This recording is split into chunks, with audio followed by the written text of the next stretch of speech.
There are 71 legendary Pokemon, and I wanted to figure out what the most expensive card for each of them was. So starting from Terrapagos and making our way all the way back to Generation 1, this is every legendary's most expensive card. Terrapagos has actually not had that many cards. It is the newest legendary Pokemon at the moment after all, and its most expensive card really isn't going to surprise any of you. It is the special illustration rare found within Stellar Crown. This special illustration rare is very cool, but most people are eyeing up the Squirtle within the set, so now this card has dropped down to only $40.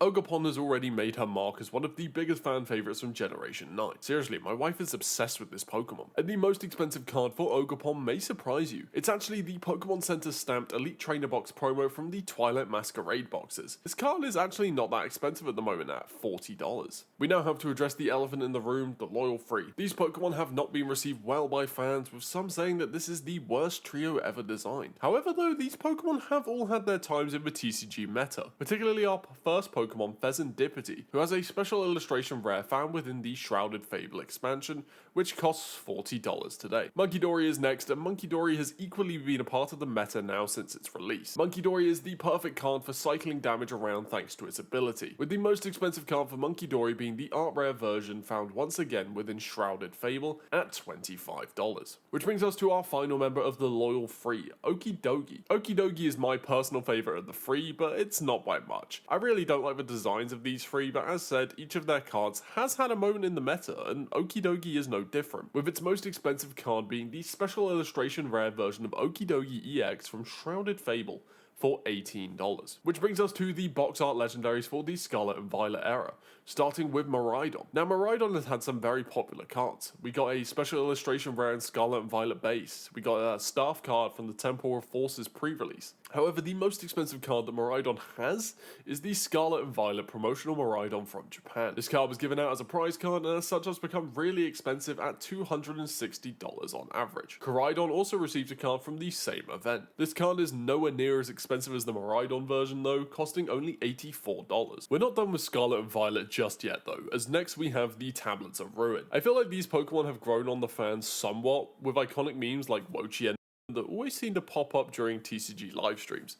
However, we have to start with Chi-Yu, whose most expensive card is the special illustration rare found within Paldea Evolved, which would cost you about $28. Ting-Lu is a bit of a bank breaker though. I feel like the Tablets of Ruin, Ting-Lu just has been one of the most disappointing. Despite being excellent in the VGC for a while, in the TCG, Ting-Lu just never found its spot. As such, the most expensive card for Ting-Lu is the special illustration rare from Paldea Evolved for $9. Chien-Pao did actually have its time in the TCG as a really meta deck, particularly when you compare it with Palkia V-Star, and Chien-Pao also has, in my opinion, one of the best designed special illustration rares within Paldea Evolved. However, Chien-Pao's most expensive card actually comes from the Japanese version of the set, Snow Warning, instead of the English, which is kind of uncommon, with the Japanese version selling for $28. Which brings us to the forgotten fourth member of the Tablets of Ruin. Wochien is the only member of the four to not have appeared at some kind of Pokemon tournament, at least in a good finish. People could not get it to work in the VGC or the TCG, and as such it has slowly been left behind the rest of the pack. However, it is still more expensive than Ting-Lu, with the Japanese SIR from Snow Hazard costing $15. Next up we have Enamorus,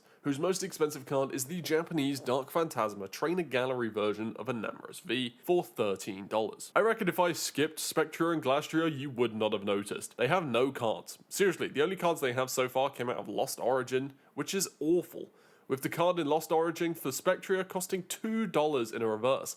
And yes, that's Spectria's most expensive card. But hang on, Glastrier has an edge. The card from Lost Origin was also used in the winter calendar for that year, with the Snowflake stamped Glastrier costing almost $5. Calyrex I have decided to mention 3 cards for. Its most expensive solo card, and then both of the rider cards. Starting with the solo card, which is the card found in Crown Zenith for $2. This is the only Calyrex card without its horses. As for Shadow Rider Calyrex, the most expensive is the Japanese art rare for Shadow Rider Calyrex VMAX for $260. For Ice Rider Calyrex, it is the art rare counterpart to Shadow Rider for $130. Sword and Shield had way more legendaries than I remembered, as next we have Regidrago. Now Regidrago for a wild, they'd have a very prominent place in the meta. However, it took fans way too long to figure it out, and as such, the card exited the meta as soon as it entered. Now, the most expensive card for the Dragon Reggie is the Regidrago V Art Rare from Silver Tempest for $23. Weirdly, we never got an art rare version for Regieleki, and are honestly probably due one soon. For now though, the most expensive card for Regieleki is the Regieleki VMAX Rainbow Rare from Silver Tempest for $8.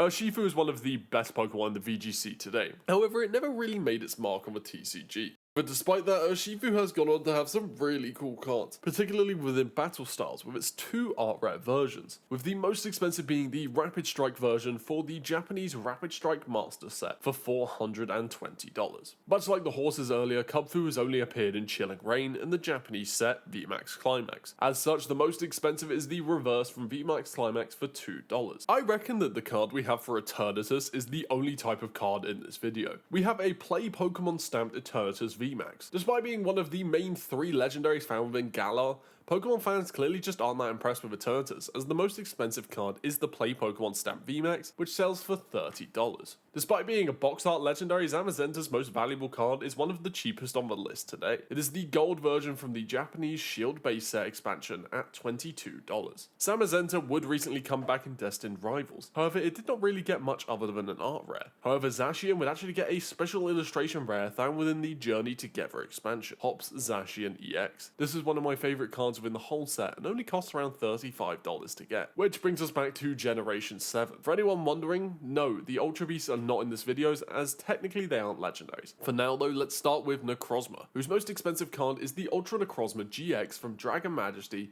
for $65. I'm gonna mash Solgaleo and Lunala together as the most expensive card for both of these Pokemon is the art rare version of Solgaleo and Lunala GX that features Lily on the card. This is the secret rare version of the card and will set you back $300 today. Cosmoem is a weird legendary. Honestly, I personally would have skipped it, but its most expensive card is actually really quite adorable. This is the 25th anniversary Japanese Cosmoem Reverse Holo, which would cost you $7. Our next Pokemon actually has a surprisingly expensive card. This is the Cosmog found within the Japanese Lily and Cosmog Special Box. This promo card has been quite hard to get in the West, and as such it is now worth $75. Now we have the Tapu Pokemon, starting with Tapu Fini, whose most expensive card is the Unified Minds pre-release staff promo, which will cost you $22. Tapu Bulu's card is in my opinion way more boring than the Tapu Fini, as it's just a regular gold version of Tapu Bulu GX, found within the Hidden Fate Shiny Vault. This card will cost you $13. Tapu Lele is next, who got a pre-release staff promo for the Lost Thunder expansion that would cost you $45 today. However, by far the Tapu that most people remember is the electric type Tapu Koko, and Tapu Koko's most expensive card is the Japanese Islands Await You Rainbow Rare version of Tapu Koko GX. I personally feel that Generation 7 had some of the best designed Pokemon sceneries and trainers, and had it been a more conventional Pokemon game, it would be competing with Hoenn and Sinnoh in terms of popularity. Gladion and his Sylvanite GX are on this card that would cost you $45 today. In order to get to Sylvanite, you would need to make a stop at Type Null, whose most expensive card is the shiny version of Type Null found within the Japanese GX Ultra Shiny set for $9. We have spent a long time going through each of these regions so far. Thankfully, we can now slow down a bit in Generation 6, starting with the legendary snake, monster, dog thing, Zygarde. Before the days of Legend ZA, Zygarde's story was pushed into Sun and Moon, where we finally got to see 100% Zygarde. But this card from X and Y Fates Collide paying homage to the awesome legendary Pokemon, costing you $82 for the Japanese version. And now for the burnt bacon strip himself, Yveltal. Yveltal and Xerneas are often forgotten by the fanbase. I feel like their stories just never really are that interesting, and given how many people had turned their back on Pokemon by Gen 6, most people just never really appreciated them. However, Yveltal has had some awesome cards, with the most expensive being the Best of X and Y Gold Alternate Art for Yveltal EX at $300. For some reason though, we never got the Best of X and Y for Xerneas, whose most expensive card is far more underwhelming. Xerneas' most expensive card comes from the Pokemon X and Y base set, and it's none other than the full art version of Xerneas EX for $40. Recently I made a video talking about the Pokemon with the most cards, and we had Kyurem be the only Pokemon in the top 40 from Generation 5 onwards. Seriously, Kyurem has just had so many cards, it's insane, with the most expensive being the Black Kyurem EX full art from Boundaries Crossed for $150. We have some super expensive cards coming up, starting with Zekrom. Now Zekrom has had so many good and iconic cards since Generation 5. The full art black version from Black and White base, the most recent Black EX version from Black Bolt, and of course the most expensive, the Pikachu and Zekrom GX from Japanese Tag Bolt, which would cost you $500. I was honestly surprised that the most expensive card for Reshiram was not the Charizard tag team it got. No, the most expensive card that Reshiram has is the White Reshiram EX from White Flare for $385. I was quite surprised to learn that Landorus's most expensive card is actually a promotional card that could be found in a free pack blister in 2013. This Team Plasma's Landorus at the time seemed really minuscule. Who would care about a card in a free pack blister? However, the card has gone up and up in value with it now being worth $70. The reason Landorus got a promo though is because within these 3-pack blisters you could get Plasma free sets, with one of the coolest cards I have ever seen, the Plasma Thundurus EX Full Art, which could cost you up to $75 today. I do like how spread out these cards are, as I feel like of the 3 genies, each one has a card that is very different to the others, as the most expensive card for Tornadus is the Tornadus EX Staff pre-release promo for Black and White Legendary Treasures, which would cost you $55. Which brings us to the second legendary trio found within the Unova region, the Swords of Justice, starting with Virizion, whose most expensive card is actually a shiny gold secret rare card found within the Plasma Blast expansion, which could cost you around $55. Terrakion would also get the secret rare shiny treatment within the Boundaries Crossed expansion, costing $62. However, for some bizarre reason, Cobalion would not get a shiny secret rare in Black and White. I really have no idea why this could be. Maybe they were introduced late in production, or maybe Pokemon just forgot about Cobalion. However, Cobalion would get way more cards in the other sets, with its most expensive coming from Noble Victories for $30. Which brings us back to Generation 4. Thankfully, the video is not talking about mythical Pokemon, as I think 50% of the video would just be me talking about Sinnoh. For some weird reason though, Cresselia is considered a legendary where Darkrai is a mythical. The most expensive Cresselia card is the Darkrai and Cresselia Legend card, where both halves would cost you $200. I love the concept that the Titans have someone above them. Regice, Regirock and Registeel were cool, but introducing a force that keeps them all in check was a really cool addition to the lore, with the most expensive being the Regigigas EX Full Art found within Next Destinies for $40. We have had a couple of staff cards throughout this video. Staff cards are given out to volunteers at Pokemon sanctioned events like pre-releases, such as the Heatran that was given out at various regional championships throughout 2008 and 2009 season. This Heatran card would cost you $110. Giratina has got some really iconic cards. It got a full art in Dark Explorers, a gold version in Crown Zenith, and of course the most expensive is the alternate art from Lost Origin. This is probably one of the best designed Pokemon cards in the world and could cost you $700 today. Palkia and Dialga are once again getting mashed together, as the most expensive card they both have is the Arceus Dialga and Palkia GX alternate art from Cosmic Eclipse, which would cost you $380, which means we can wrap up Generation 4 with the Lake Trio. These Pokemon have not been treated fairly within the TCG, so let's start with Azelf, whose most expensive card is the Level X found within Legends Awakened for $47. As for Mesprit, it is also the Level X version found within Legends Awakened, which would cost you $30. And with Uxie, we go free for free with its most expensive card also coming from Legends Awakened, and the most expensive card of the Lake Trio at $64. Now, I have to apologize. I recently made a video where I went over the most expensive Pokemon card from every set, and I completely forgot about the Gold Star Rayquaza. I have no idea how I did this. Rayquaza's most expensive card, which costs a whopping $5,250 on average, depending on condition. This is insane that I missed it. And the Gold Stars don't stop there, as our next Legendary's most expensive card is once again a Gold Star. Weirdly though, it's the Japanese version of Groudon Gold Star, which is around $1,500. And we can end our trio of Gold Stars with the Kyogre Gold Star from Delta Species, which costs $1,200. Everyone loves to talk about the Latias and Latios GX tag team card, which is one of the most beautiful Pokemon cards ever made. However, this is for the first time in the video not going to dethrone the most expensive card for the Legendaries, with the Latias Gold Star beating it at the small price of $2,050. Unfortunately for Latias's counterpart though, the Latios Gold Star is not more expensive than the tag team card, which costs $1,500, where the Gold Star is $1,200.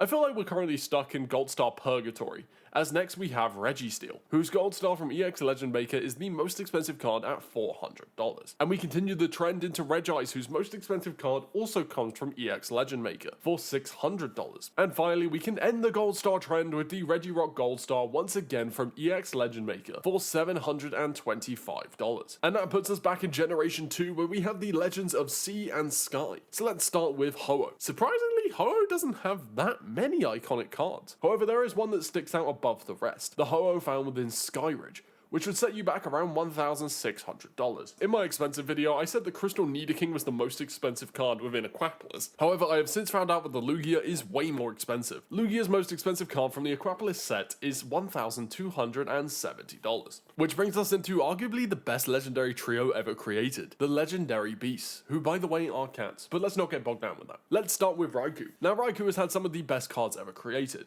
like its Art Rare and Crown Zenith, or the awesome Raikou and Suicune Legend card. However, of course, when you have a Gold Star variant, that is going to take the cake. The Gold Star Raikou would set you back about $500 depending on condition. Entei is next, and once again Entei follows the trend of Raikou with its Gold Star as the most expensive card. However, unlike Raikou, the Japanese version of Entei's Gold Star is more expensive than the English version, and it is way more expensive than the Raikou, with the Gold Star Japanese Entei setting you back around $650. And let's end our second legendary trio with none other than Suicune. Now Suicune is the legendary beast that gets the most attention. Pokemon Crystal revolves entirely around Suicune. Suicune is used in a lot of promotional stuff for competition, and Suicune has received more cards than the other two. And Suicune's most expensive card is the, once again, Gold Star found within Unseen Forces, that would cost you $600 roughly today. Which brings us to Mewtwo. Mewtwo has been a staple of Pokemon for decades and really gets a lot of love from the fans. We have had 2 Mega Evolutions for Mewtwo, countless cards, and even various sets based on Mewtwo. However, Mewtwo's most expensive card comes from Neo Destiny, with the Shining Mewtwo card, which in a first edition will set you back about $1,700. So let's move into the Cantonian birds with numero uno, Articuno. Do you see what I did there? Now technically Articuno's most expensive card, according to price charting, is the Topps Chrome Techno Articuno card, but we like to focus on the real TCG here. Articuno has had some really memorable TCG cards. We have the full art from Plasma Storm, the Rocket's Articuno EX from Rocket Returns, and all of these are great. However, the most expensive card of all time is the Aquapolis Articuno, which sells for around $475 on average depending on condition. And from numero uno, we head into numero dos, or Zapdos. Zapdos is actually a really interesting Pokemon when looking at the most expensive cards. However, Zapdos' most expensive card technically comes from the Sun and Moon era, and it is none other than the secret rare alternate art version of Moltres, Zapdos, and Articuno GX. This is a little bit of a cop-out, however it sells for around $420. This is also the case for Numero Trace, Moltres, with its most expensive card also being the alternate art version of this tag team card. If you enjoyed this video, please subscribe.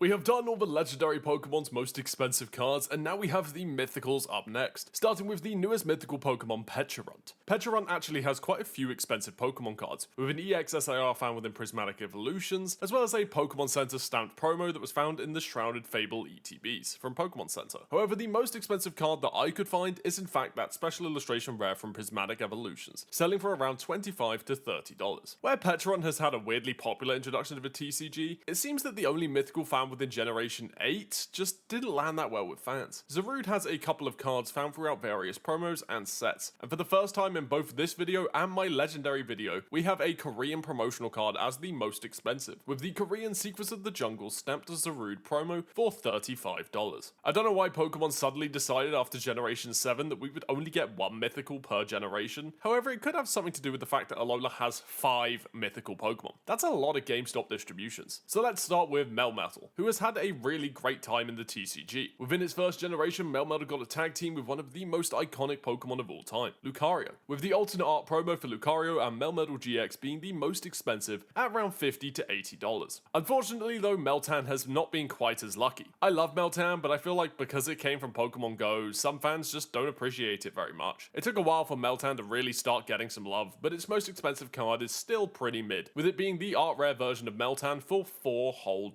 There is one Pokemon that really won when it came to the TCG and Generation 8, Zeraora. For some bizarre reason, Zeraora appeared in 3 sets across the Sword and Shield era, receiving a lot of cards in the process. But my personal favourite is the Zeraora VMAX card from Crown Zenith. The actual most expensive is the Zeraora V alternate art from the Japanese version of Chilling Reign, for $60 to $85. Much like Melmetal, Marshano had a huge introduction to the TCG within Sun and Moon, with a team up with Machamp, one of the most iconic fighting fighting types in the history of Pokemon. Weirdly, all Marshadow cards seem to be really expensive, as even the newest Marshadow from Mega Evolution is $35 already. However, as I said, it has a tag team with Machamp, and this alternate art card now sells for as low as $190 all the way up to $300. One of my favorite Pokemon from Generation 7's Mythicals is Magearna. Story and lore wise, I think Magearna just adds so much to the world of Pokemon than the rest of them. And as such, Magearna has had a lot of very cool cards, with the most expensive of these being the Magearna Japanese X and Y exclusive. This card was never printed in English and could be found within the Volcanion EX Special Jumbo card pack back in 2016. If you wanted to get this card today, it would cost you $45, which is honestly not that bad. Much like Petcharon earlier in this video, finding the most expensive card for Volcanion is much harder. Volcanion is often left behind when it comes to the Generation 6 Mythicals. It was just released so late in X and Y's time span. As such, people just kind of forget about it. However, the most expensive card Volcanion has comes from the Japanese version of Steam Siege and is the Volcanion EX Secret Rare. But there is a bit of a problem here. Depending on where you look, there is another card that can be around the same price. The Volcanion Staff pre-release card from Unbroken Bonds. Both of these cards tend to sit at around $40 to about $60. I feel like almost every mythical Pokemon, besides Zarude, has already got a pretty expensive card, and Hooper is no different. I have decided to talk about both the regular Hooper and then Hooper Unbound, who have both appeared across numerous promos and sets. Starting with the regular Hooper, whose most expensive card is the Japanese exclusive promotional card. This card was handed out at movie theaters in Japan to celebrate the release of Hooper The Clash of Ages. There were 3 million of these cards printed for the first 3 million visitors to see this movie. This card would set you back $45 to $60. As for Hooper Unbound, it is the Japanese version of Hooper EX found within the Bandit Ring expansion for $35. But we have to take a bit of a step back. We have had some pretty expensive cards for the last few mythicals. Unfortunately though, Diancie is yet to have an expensive card. I reckon now that we have the Megas back in Generation 9 and Legend ZA, the Diancie will finally get the justice it deserves and have an actual good version of Mega Diancie EX. For now though, the promo version will have to do at $15. Which brings us back into Generation 5 with one of my favorite mythical Pokemon, Genesect. Genesect is the first mythical Pokemon I ever had and actually used within a Pokemon game, and as a result I have a real connection and affinity for this Pokemon. And it has some really expensive cards too. Cards like the Genesect EX SIR from Black Bolt or the Genesect V alternate art from Fusion Strike. However, the most expensive card that Genesect has is the full art EX version from Black and White Plasma Blast at around $150 to $200. I have really struggled to find prices for some of the Pokemon in the middle of the list in this video. Thanks to feedback from you guys, I have opted to use eBay recently sold in these videos, and Meloetta proved to be a bit harder to find a price for. I even thought about splitting up Meloetta and her two forms. However, the Pirouette form really doesn't have any expensive cards. So let's just focus on Meloetta's primary form, where we have a couple of pretty expensive cards. However, the most expensive card that Meloetta has is the Meloetta EX SIR found within Black Bolt for around $80. It is kind of upsetting how a lot of these cards come from Black Bolt and White Flare, as these sets are still really hard to get a hold of. Seriously, scalpers have just crushed the hobby for most fans. And unfortunately for Keldeo fans, the most expensive card for this Pokemon is no longer the Full Art EX found within Boundaries Crossed. Nowadays, it is the EX SIR from White Flare, which costs between $150 and $200. Which brings us back to a mythical Pokemon that people have only recently started to appreciate, Victini. I feel like for years, fans really did not like Victini that much. It was a very early mythical release right at the beginning of the Black and White era. As such, a lot of people may have missed this Pokemon. Now, you may think that the recently released Red Victini is the most expensive Victini card. However, this card is still $2,000 short of the actual most expensive card, the Victini EX Chinese promotional card. And if you want to learn more about this card, check out my country exclusive Pokemon card video after this, where I go into a bit more depth about it. The Chinese version of this Victini card would cost you anything up to $2,500, which is insane for a Pokemon that a lot of people didn't like in the beginning. Which brings us back to Generation 4. The cards from here on out are going to start to get very expensive, with most of these cards appearing in the vintage era of Pokemon cards. And you would think that a Gen 4 Arceus card would be the most expensive, right? Well, you would actually be wrong, as the most expensive Arceus card is the Arceus Dialga and Palkia GX Tag Team card from Cosmic Eclipse at around $500 to $600. But if you are wondering about an Arceus card on its own, then you would be looking at the Arceus V-Star Gold card found within Crown Zenith for around $120. The card that we have for Shaman is insane. Generally, a Pokemon card that is released in both the West and Japan will tend to be similar or close enough price, such as the Shaman EX from Roaring Skies, which is $190 in English and then $320 in Japanese. This sounds like a big difference, but really it isn't. However, the most expensive Shaman card is this version of Shaman EX that would cost you $50 for the English version or $650 for the Japanese version. The Japanese version is so much more expensive because it can be found within the Pokekyun premium set in Japan, which was incredibly rare. The set contained packs, sleeves, deck boxes, stickers, and more, and has become pretty expensive sealed product now, which costs anywhere up to $9,000. I feel like a lot of people tend to forget that Darkrai is a mythical Pokemon. Its counterpart is of course Cresselia, who is not a mythical Pokemon. So it would kind of make sense for Darkrai to be a legendary too, right? Well, Darkrai has had a lot of cards, even a tag team with Umbreon, which I was really surprised to see wasn't topping this list. Instead, the most expensive Darkrai card is the Darkrai EX Full Art found within Black and White Dark Explorers for around $400. People really don't seem to care about Hoenn. Despite being a Generation 4 mythical, I think the whole thing about Hoenn not evolving into Manaphy just confuses a lot of people. The Hoenn cards are all under $10, except for one, which is the Cosmic Eclipse Staff card, which sells for around $11. I really have no idea why people don't like this Hoenn card more. It is really cheap. I wish I could say things get better for Manaphy, but they really don't. Manaphy has had a movie, various art rare cards, and a lot of promos in exclusive and expensive boxes. However, despite all of that, Manaphy's most expensive card is the full art version of Manaphy EX found within the Japanese Rage of the Broken Heavens set, which we called Breakpoint. Why is the Japanese name so much cooler? This card would cost you around $40 to get today.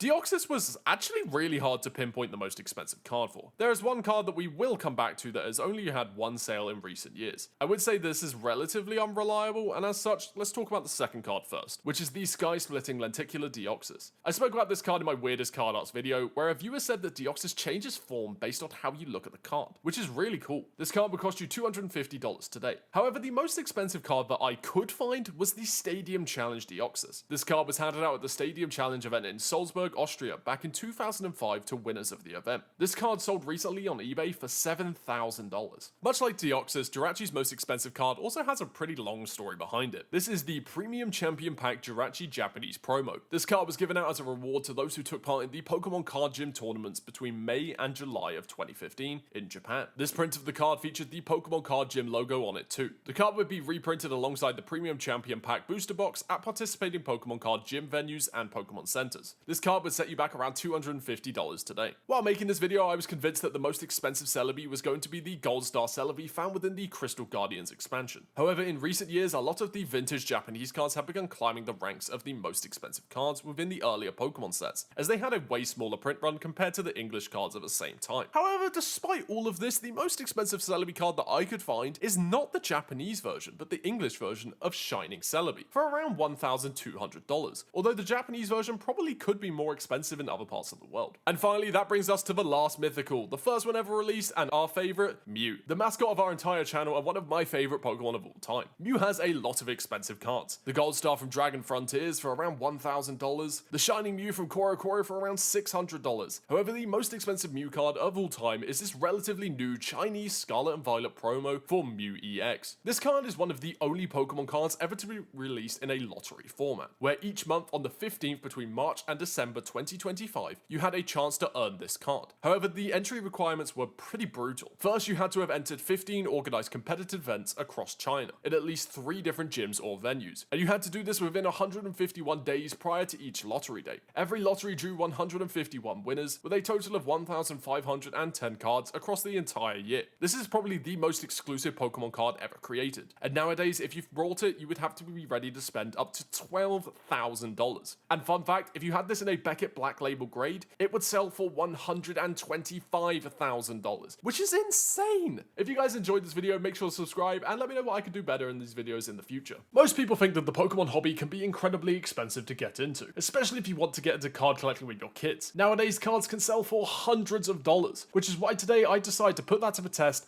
and spend $100 on damaged Pokemon cards. Some of them are cheap, some are expensive, but all of them are damaged. One of my favorite Pokemon over the last few generations is Zeraora. I feel like during the Sword and Shield era, Zeraora just got so many awesome and cool cards. And so when I hit up my local card shop, I knew I had to empty their Zeraora stock by buying V-Stars, V-Maxes, and V-Cards for Zeraora. I ended up getting 5 Zeraora cards that to these sellers were classed as damaged, and I have had a deep look at each and every one of these cards, and I have to say, I can't see much damage. Maybe I just got lucky, or maybe the cards were nothing to write home about in the first place. In total, these 5 cards cost me $10, and given that Zeraora only has 23 cards, this was a pretty good chunk of a Zeraora Master Collection. But you're probably here for the expensive cards, aren't you? The cards that really make you wonder how much could it be if it was near mint. So let's talk about this Entei promotional card. This is the promo number 34 Entei from the Neo era of Pokemon cards. This card cost me $7 in a damaged form. The card was first found as part of a promotional campaign with the release of Spell of the Unknown Entei, or the third Pokemon movie. This ran from April 6, 2001 until stock's run out. As said, in a damaged form, the card store sold me this card for $7, and it is certainly damaged. And to be honest, I overpaid for this card. You can realistically get this card for around $4 on some online marketplaces in a damaged condition, but then you miss out on the guarantee that the card will ever even reach you. If you're into collecting cards as well, the dopamine hit you get from physically buying a card in person is considerably better than if you were to purchase it online. It adds to the feeling of catching them all. But let's move on to the next genre of cards that I decided to pick up. The stamped cards. For years, pretty much since the Pokemon TCG first began,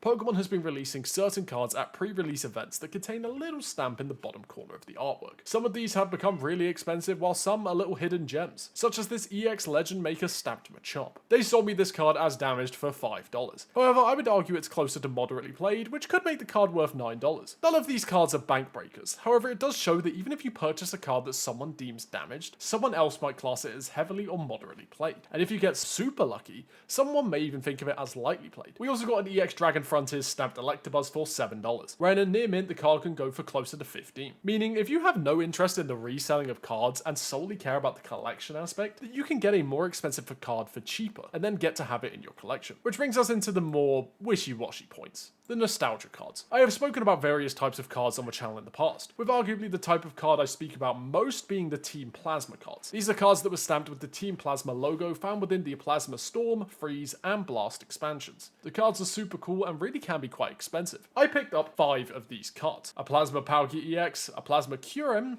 a Plasma Configrigus, a Plasma Articuno EX, and then the World Championship deck Plasma Deoxys. I spent maybe $20 on these cards, but to me it didn't matter. These were the cards that meant something to me as a kid. Black and White was the generation I really remember putting a lot of time into, with the packs, the cards, the games, and the TV show. I feel like from a nostalgia standpoint, these cards really hit differently with me, and even in a damaged form, they still hit me with that feeling of being a kid again. The Articuno EX in particular is borderline destroyed. The back is peeling off and the edges are completely whited. However, it saved me spending $20 or more on a near mint version. I spent $1 on this card, which was a great deal just to own in my collection. As for the Deoxys EX World Championship deck card, if I wanted to get the regular holo version of this card that wasn't the World Championship version, it would cost me $40. However, the card store I went to were generous enough to just give me this card, as they rarely ever sell them. And if nostalgia is not something you personally feel towards Pokemon cards, how about some weird or strange cards that have an interesting story behind them, or some small detail that makes them unique, such as the Neo Genesis Moo Moo Milk card, which I spent $1 on. Now granted, I once again definitely overpaid for this card, because you could probably get it for like 20 cents. But the story behind it to me is so interesting. The design was exclusive to the West after the Japanese design was censored for being a bit weird. And the feeling I got when I saw this card made me think of that small detail. The same thing goes for my 2 Sabrina's Gaze graded cards, with both of them being different for the same censorship reason. And if card design changes between localizations is not your thing, how about a card that is one of very few in existence? Volcanion EX, which is both a fire type and a water type. There are not many cards out there that have had this design choice before, and as such have largely been forgotten about. Finding a card like this that is unique, fun, and weird is really fun to do.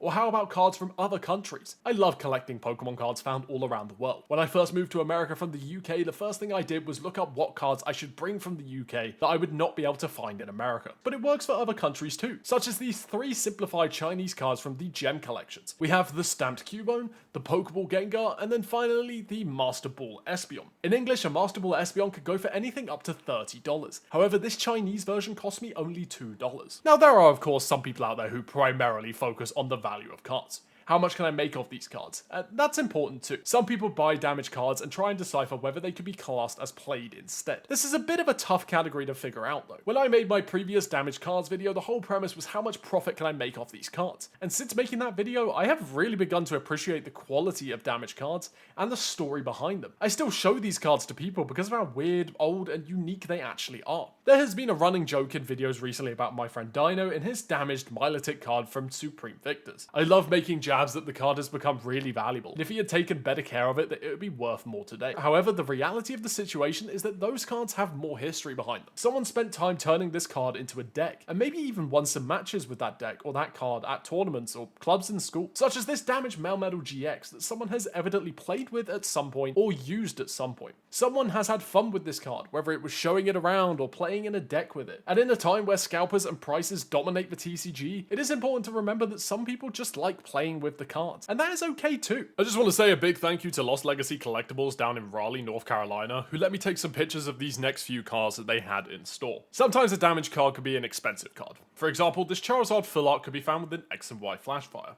and even the damaged version sells for around $60, with a near mint version of this card going for $400. Meaning you can still get a beautiful looking card for your collection, even when the edges can have some wear and tear. Unless you have an awful quality card, you can still at least appreciate the artwork or the design of said card. Or how about the Umbreon EX from Fates Collide? Almost every special Umbreon card could go for hundreds of dollars, and even the regular EX versions can sell for closer to $50, such as the Umbreon EX, which goes for about $45. In a damaged condition though, the card goes for $8. If you want a nice Umbreon card that is not going to crush your bank account, then buying damaged is the way to go. This video is considerably shorter than videos I have made on the channel, because I think the message is more important.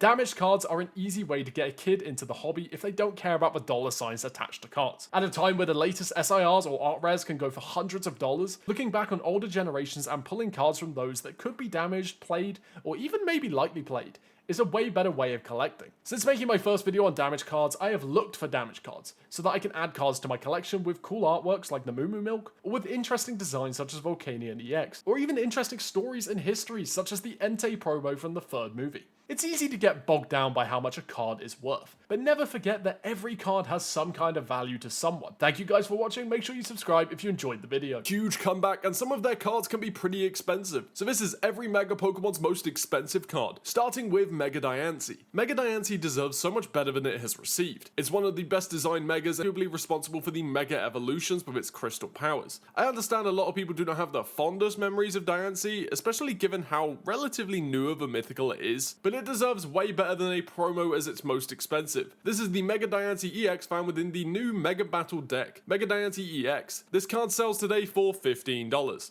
If you guys do end up enjoying this video, please make sure to subscribe and turn on post notifications as well. I love Legends EA, specifically how much it corrected the issues with Megas. I think people look back on the original Megas through rose-tinted glasses. There was only one original Pokemon from Generation 5 that received a Mega, and it was Ordino of all Pokemon. Mega Ordino is probably the worst Mega out there, and its most expensive card is this Japanese Mega Ordino found within the Ordino EX Mega Battle deck for around $25. I do not get Pokemon's obsessions with releasing Megas for Pokemon that are part of a pair or a trio, and then deciding to just ignore one of them. We would get Mega Gardevoir within Pokemon X and Y, but would have to wait until Omega Ruby and Alpha Sapphire to get the Mega Gallade. The most expensive Mega Gallade card is the Full Art EX found within Roaring Skies expansion for $60 to $65. We have a slight problem with this list coming up. Some of the Mega Pokemon don't really have that many cards yet. Mega Abomasnow, for example, did not get a card until the very recent release of Mega Evolution. This Mega Abomasnow sells today for about $5. Everyone has been talking about Mega Lucario recently, especially with the release of Mega Evolution. Lucario has had countless sets where it has done very well, but Mega Evolution just shot Lucario into the stratosphere, with an awesome alternate art and of course the brand new design for gold cards. Gold cards were not that popular up until Mega Evolution, and this new design for them works so well. The Mega Lucario EX gold card sells for up to $500 in a near mint. Mega Garchomp is insanely upsetting. Mega Garchomp had the potential to transform Garchomp into one of the strongest Pokemon of all time, and yet they decided to nerf its speed and make it a glass cannon. It went from a formidable damage dealing tank to a Pokemon you just don't want to use. And in the TCG, Garchomp would never be released within a full set. Instead, it was exclusively found within the Mega Garchomp EX Premium Collection with this X and Y promo, which sells today for $100. I'll never understand the decision to not carry Megas into Sword and Shield. I understand that finding a gimmick that works well with Megas in the equation is not the easiest thing. Can you imagine a Mega Kangaskhan that could Dynamax? That dude would have been overpowered. Thankfully though, before the Megas were removed, we would get the Mega Lopunny and Jigglypuff GX tag team, which in an alternate art sells for $250. And now we have some really big cards, the legendaries for Hoenn. Mega Rayquaza is the strongest Mega ever and definitely one of the coolest. This Pokemon has appeared throughout various sets including Roaring Skies, promos, and even a reproduced version in the Celebrations Classic Collection. However, the most expensive of all of these is the shiny full art version of Mega Rayquaza EX from Ancient Origins, which sells for just over $1,000. Now I know that technically the Primal Kyogre and Groudon are not Mega Pokemon, however they are pretty close. So let's start with Kyogre. Primal Kyogre is a behemoth of a Pokemon and has appeared throughout a couple of sets, but mainly Primal Clash and Ancient Origins. The most expensive of these two is, of course, the shiny full art within Ancient Origins, which sells for $250. As for Primal Groudon, it is once again the shiny full art found in Ancient Origins, which sells for anywhere from $400 to $430. Latias gets a lot of good and beautiful cards, such as the Surging Sparks SIR. Latios kinda gets left behind, like usual. Latios and Latias come pretty hand in hand throughout the X and Y era, appearing in various sets together. However, the most expensive card that Mega Latias has is the brand new SIR found within Mega Evolution, which sells for up to $120. Meanwhile, the most expensive card that Mega Latios has is the full art version found within X and Y Roaring Skies, which sells for up to $120. Mega Metagross has surprisingly only had one Mega card ever released. Mega Metagross was iconic within Omega Ruby and Alpha Sapphire and should have way more cards than it does. Metagross only has one Mega card and it is a promotional card found within the Mega Metagross EX Premium Collection. And it's a shiny. Seriously, we have never gotten a regular non-shiny Mega Metagross card. This shiny Metagross card today sells for around $60. This would also be the case for Mega Salamence, although this was not a shiny version. This is the Mega Salamence EX promo found within the Mega Salamence EX Premium Collection, with this card selling today for $50. Which brings us into Mega Glalie EX found within X and Y Breakthrough. Yet another duo Pokemon that would complete its Mega pair way later in the future. I'll never get why we got Mega Glalie over Mega Frostlass. I think the Frostlass was a very good addition to the Snorunt line and should have had its Mega way before Legends ZA. This Mega Glalie EX sells for around $20 today. Mega Absol would make a huge comeback in Mega Evolution and Legends ZA thanks to its brand new special illustration rare card, but also just how playable this card actually is. This card has been tearing up various tournaments and competitions all across the world, and is quickly becoming the strongest Mega Pokemon in the format, with the most expensive being the Mega Absol EX SIR found within Mega Evolution for around $75. Mega Bayonet has no cards. Unfortunately, there will be some Pokemon that have yet to receive cards for their Megas, so let's move on to Mega Altaria, who surprisingly only has one card. I feel like Mega Altaria deserves way better than it has got, and this Mega Altaria card sells for $30. X and Y was filled with a lot of promotional exclusive cards, and next we have the Mega Camerupt, found within the Mega Camerupt EX Premium Collection. This box was introduced to coincide with the Sun and Moon era, and this card sells for around $30. Now, you would think that Mega Sharpedo's EX would also come from these box sets. The Mega Sharpedo EX Premium Collection is very expensive after all today, selling for almost $700. But the most expensive Mega Sharpedo is actually the SIR version found within Phantasmal Flames, which sells for around $40. I'm not that big of a fan of Mega Manectric. I get the Manectric probably needed a better evolution, because without it, it just kinda sucked. My biggest question about this Mega though is, why did it get a secret rare version within Phantom Forces? Is Mega Manectric more popular than I thought? This card sells for $35. And much like Bayonet from earlier, we don't have a Mega Medicham card, which is kind of weird given that it's not that bad of a Mega. So let's move on to Aggron. I love Mega Aggron, or as everyone seems to call it, the Wall. This dude is a titan of defense, and really can just take anything that gets thrown at it. This card from Primal Clash sells for around $85 today. I think Pokemon should have added an SIR for Mega Marwal within Mega Evolution. Marwal has had no good Mega Pokemon cards despite being a pretty strong Mega in the VGC for a while. Mega Marwal deserves so much better than this promo as it's most expensive. This promo could be found within the Mega Marwal EX Premium Collection and nowadays sells for at most $10. I love the Mega Pokemon that got tag team cards. These were such a great way of bringing back Megas to the TCG while not making them insanely difficult to use. And the Mega Sableye and Tyranitar GX tag team is Mega Sableye's most expensive card, with the alternate art version selling for $320. Much like Mega Lucario earlier, Mega Gardevoir has done very well thanks to the release of Mega Evolution. Don't get me wrong, it did already have some great cards like the full art found within the Radiant Collection or Primal Clash. However, this gold card is just so beautiful and such a good addition to the TCG, costing $350. I love the Hoenn starters and their Megas. I have said on this channel countless times before that they are my favorite lineup of starter Pokemon. While Swampert and Blaziken would both get promotional releases for their Megas,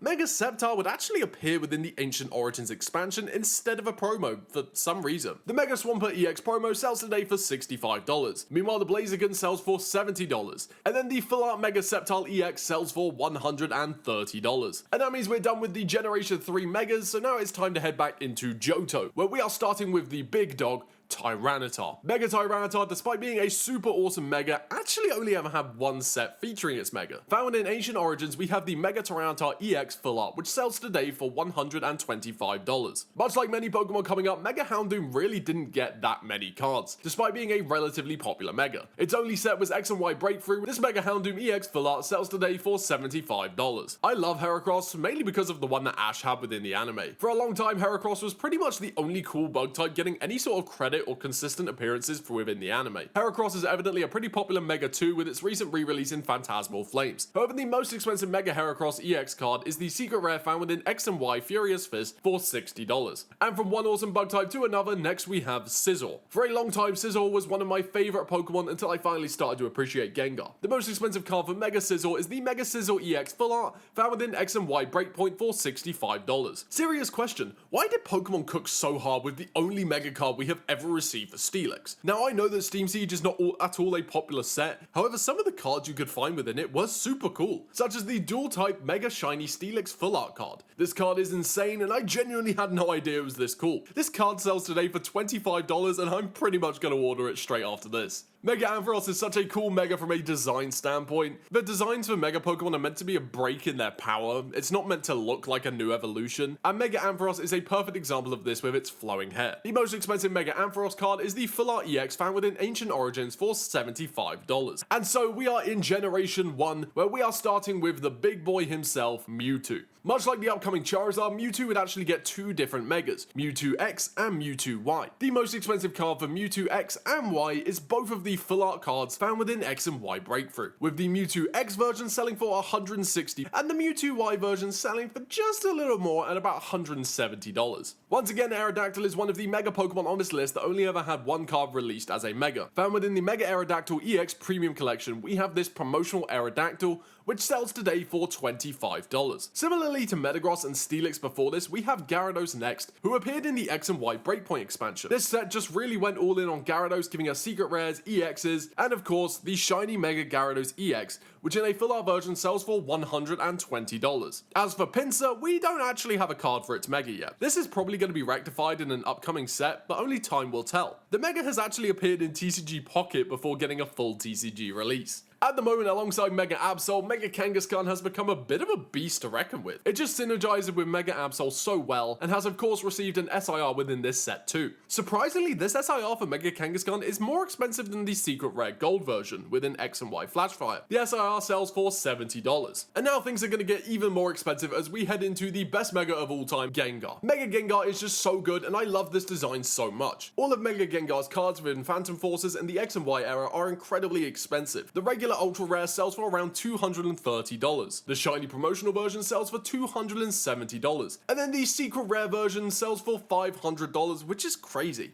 Mega Slowbro would only ever get one card and that was it. No full art version, no secret rare version, just one card found within X and Y Evolutions, which sells for $12. Mega Pidgeot would also appear within X and Y Evolutions, only this time it would get a full art version, which sells for around $15, which is pretty low for a Mega full art. As for Mega Beedrill, we would get a promotional version to coincide with the release of the X and Y Evolution set found within the Mega Beedrill EX Premium Collection. This promotional version sells today for $25. Which brings us to the final three, Blastoise, Venusaur, and Charizard. The original starters, some of the most fan favorite Megas, and of course some of the most expensive. Starting with the Mega Blastoise found within X and Y Evolutions, which sells today for $45. Wait, that's it? That is insanely low. As for Mega Venusaur, we would also find this Pokemon within X and Y Evolutions. However, recently Mega Venusaur has had a bit more respect put onto its name. The most expensive Mega Venusaur card is the brand new Special Illustration Rare out of Mega Evolution, which sells for $150. And of course that means finally we have Charizard, the big boy of Pokemon's TCG himself, starting with the Mega Charizard Y. And the most expensive card Charizard has for its Y Mega is the secret rare found within X and Y Flashfire for anything up to $350. As for Mega Charizard X, it is a bit too soon to tell. At the moment it seems that the new Phantasmal Flames Mega Charizard X is more expensive, but the price of it is very steadily declining. This SIR version of Mega Charizard X sells for $650 at the moment, down from $900 merely 2-3 weeks ago. However, I personally believe the secret rare version found within X and Y Flashfire will one day reclaim the top spot. At the moment it sells for $620. Thanks for watching. If you enjoyed this video, please subscribe. Today we are going to be talking about the most expensive pseudo legendary Pokemon, starting with the newest addition to our list, Baxcalibur. Baxcalibur is probably one of the least popular Pokemon on the list today.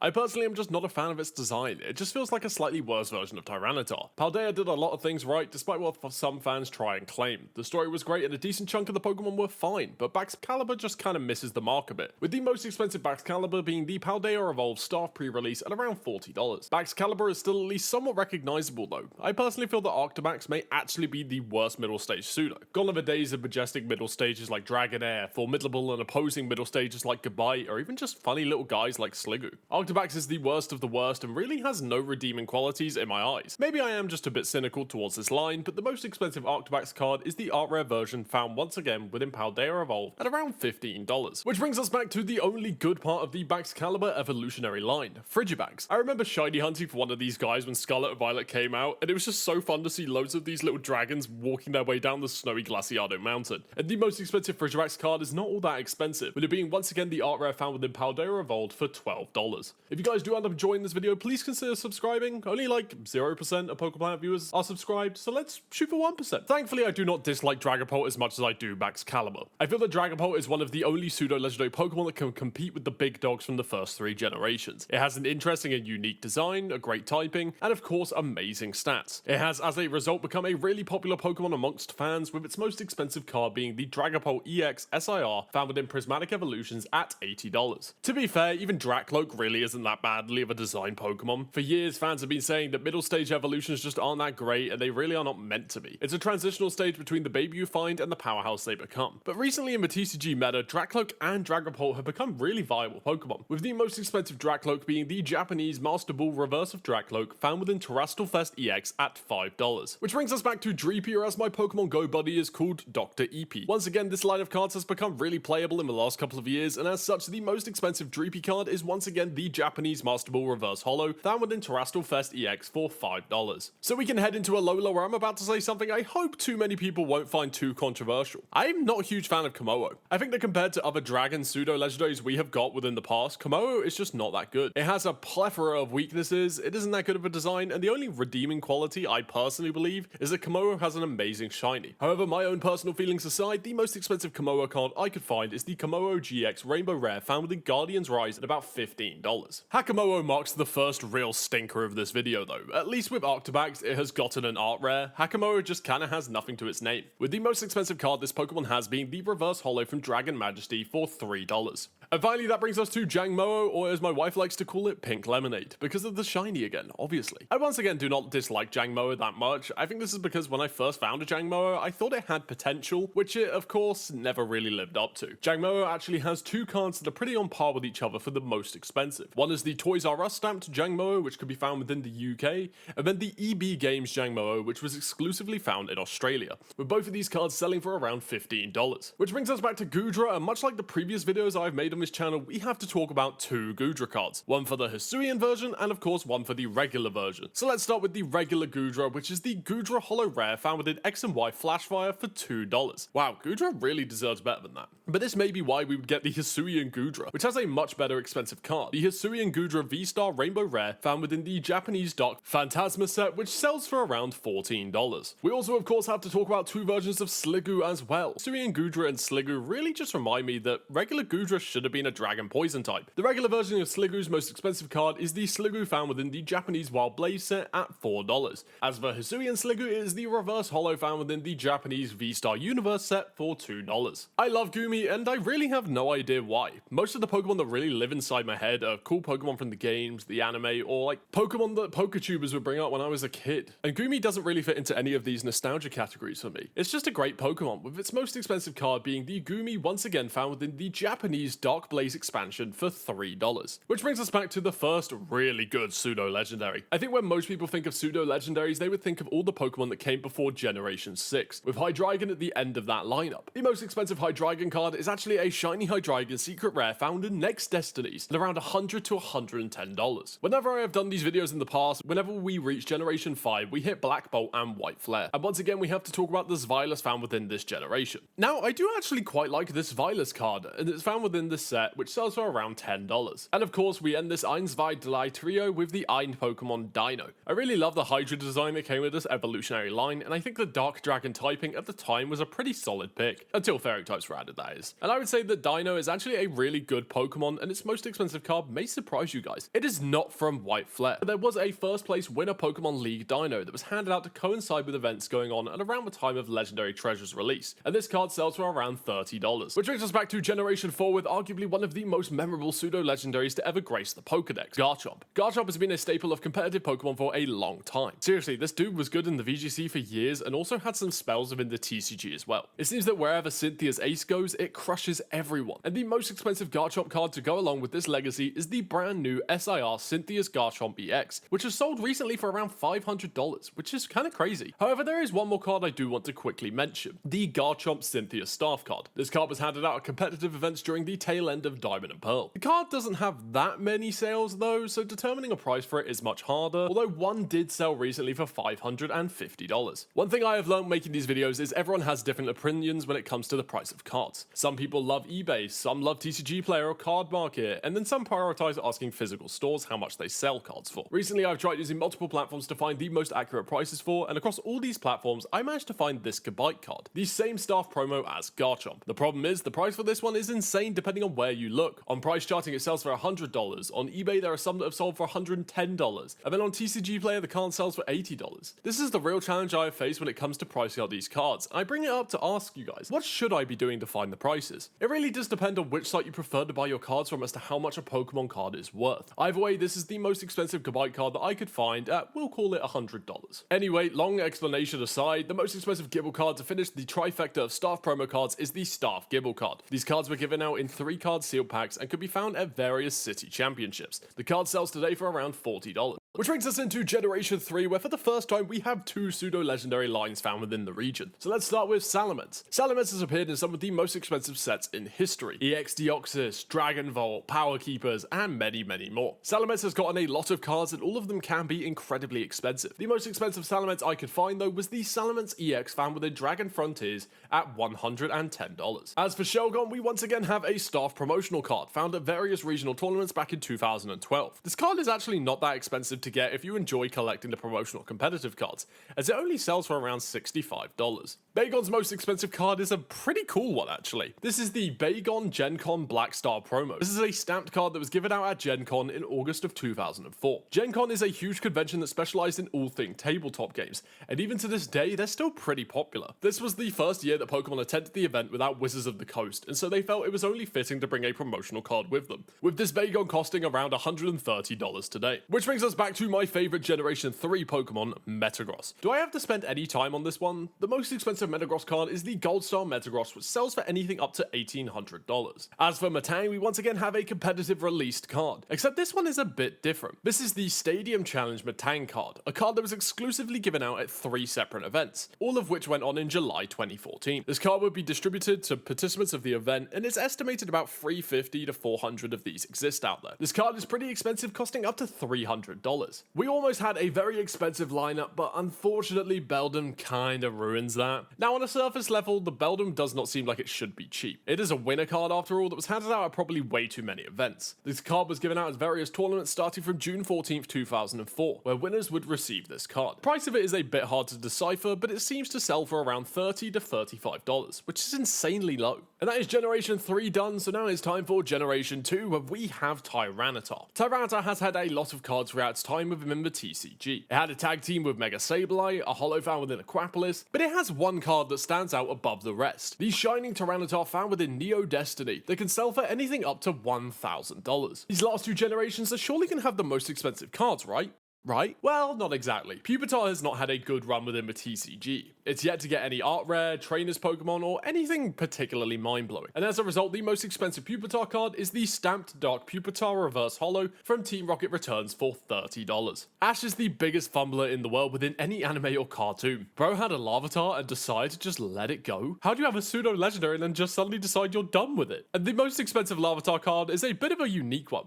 It is this Japanese exclusive promotional Larvitar card that was given out to passengers flying on any domestic All Nippon Airways flight between July 30th, 2001 and September 30th, 2001. Passengers could redeem their boarding pass for a 2-card set featuring the Larvitar and a Pikachu too. Nowadays this card sells for around $100. Which means we are in Generation 1, the region to start it all, and with a monster Pseudo Dragonite. Dragonite was such a magical Pokemon when I was growing up, especially with the Pokemon Lighthouse episode of the anime. This dude was so awesome and it has been just as awesome throughout the history of the TCG, with the most expensive Dragonite card being the promotional Dragonite card that was given out as part of the Pokemon Card Trainers magazine in November of 2002. This card is a bit hard to find the price for, but I found one listing that sold this for $1,000. As for Dragonair, we have the reverse holo card found within the Legendary collection at around $125 to $150, which means we are at the final Pseudo Legendary. The original, the one to start it all, the most expensive card Dratini has is the reverse holo from Legendary collection, again at $100. Thanks for watching. If you enjoyed this video, make sure you subscribe. We did the most expensive card for every Legendary Pokemon, and then we did the most expensive for every Mythical Pokemon. So now it's time for the most expensive card for every single starter Pokemon. Starting in Paldea, making our way all the way back to Kanto. So let's start with the Quaxly line with none other than potentially the worst starter Pokemon ever, Quaquaval. Most of the later generation starter Pokemon really have not had that much time to get good cards, and Quaquaval is one of those Pokemon that really doesn't have anything yet. The most expensive card Quaquaval currently has is the Japanese Quaquaval EX from Japanese Triplet Beat at $15. Did you think we would be doing just the final evolved forms? Well, you would be wrong, as we are doing every single evolution stage of these Pokemon. So let's move on to Quaxwell. Once again, these Pokemon are so new to the world of Pokemon, and as such they don't have many good cards yet. However, I was pretty interested when I discovered the most expensive Quaxwell card is actually the full art rare version found within the Chinese Pokemon Gem Pack. This is a card we would get within Paldea Evolved in the West, but the Chinese version is a bit more expensive, selling for around $6. And we can end off the Generation 9 water starters with Quaxly, whose most expensive card is the Pokemon Horizons theme card from the Chinese Gem Packs that sell for around $17. Which brings us back to the starter that I personally took through Paldea, Skeledirge. I love Skeledirge's design, the alligator and the bird and the thematic stuff behind that. If the water starter was better, I think Generation 9 could have contended with Sinnoh and Unova for starters. And the most expensive Skeledirge card is the Japanese Triplet Beat SIR version at $35. One thing you will learn throughout this video is that the middle stage starters really just don't get that much recognition. They're a bit of an awkward transition between the cute starter you begin with and then the powerhouse cool starter you end with. And Crocodile is no different, with the most expensive Crocodile being the art rare found within Paldea Evolved at $10. And finally, we have my favorite starter in Paldea, Fuecoco. I love this derpy little crocodile, and I remember from the second he was announced, I was completely in love with the little guy. One day we will get the grass type alligator / crocodile Pokemon, and then we will be golden with that trio. For now though, the most expensive Fuecoco is the art rare version found within Paldea Evolved at $25. Which brings us to the final starter line for Generation 9 with Meowscarada. Already Meowscarada has had quite a few cards. We got a full art shiny promo, a full art gold card, as well as an SIR. And of course, the most expensive Meowscarada card is the SIR version, found within Japanese Triplet Beat at $45. I personally believe that Florigato handles the middle stage starter pretty well. It has that edgy teenager factor, but unlike Quaxwell, it doesn't look stupid. And the art rare version found within Paldea Evolved really mimics this, costing $11 to add to your collection. Which brings us back to, of course, Sprigatito. Fuecoco and Sprigatito were amazing additions to the Pokemon starter lineup. We got a grass cat and a fire crocodile, moving slightly closer to the perfect trios for cats and crocodiles. We just need a water cat now and a grass crocodile, and we're there. Sprigatito has become a hit and was even a star within the new anime, and the Horizons full art card from the Chinese Gem Pack has become really expensive as a result, at $35. We have a lot of Pokemon to get through today, and a lot of time and research went into this video, so if you enjoyed this video, please consider subscribing, as it really helps me out, and let me know what other videos you want me to make down below. Also, join my Discord to hear about the newest videos early. For now though, let's talk about Inteleon. I do feel like as a whole over the last few generations, the quality of water type starters really hasn't been that great. Long gone are the days of staples like Swampert, Empoleon, Blastoise and Greninja. And pretty much since Generation 6, in my opinion, they have not been the same. And unsurprisingly, Inteleon may be down there with Quaquaval. The most expensive Inteleon card that we have was found within the prize packs with the Inteleon VMAX prize pack card at $85. I was going to start the segment for Drizzle by talking about undeserved hate, but you know what? Drizzle deserves the hate. This is just such an awful design for a Pokemon, but I guess that's kind of the point of the middle stages. It just doesn't look good though. But hey, someone out there probably likes it, with the most expensive Drizzle card being the shiny version found within Shining Fates at $5 whole.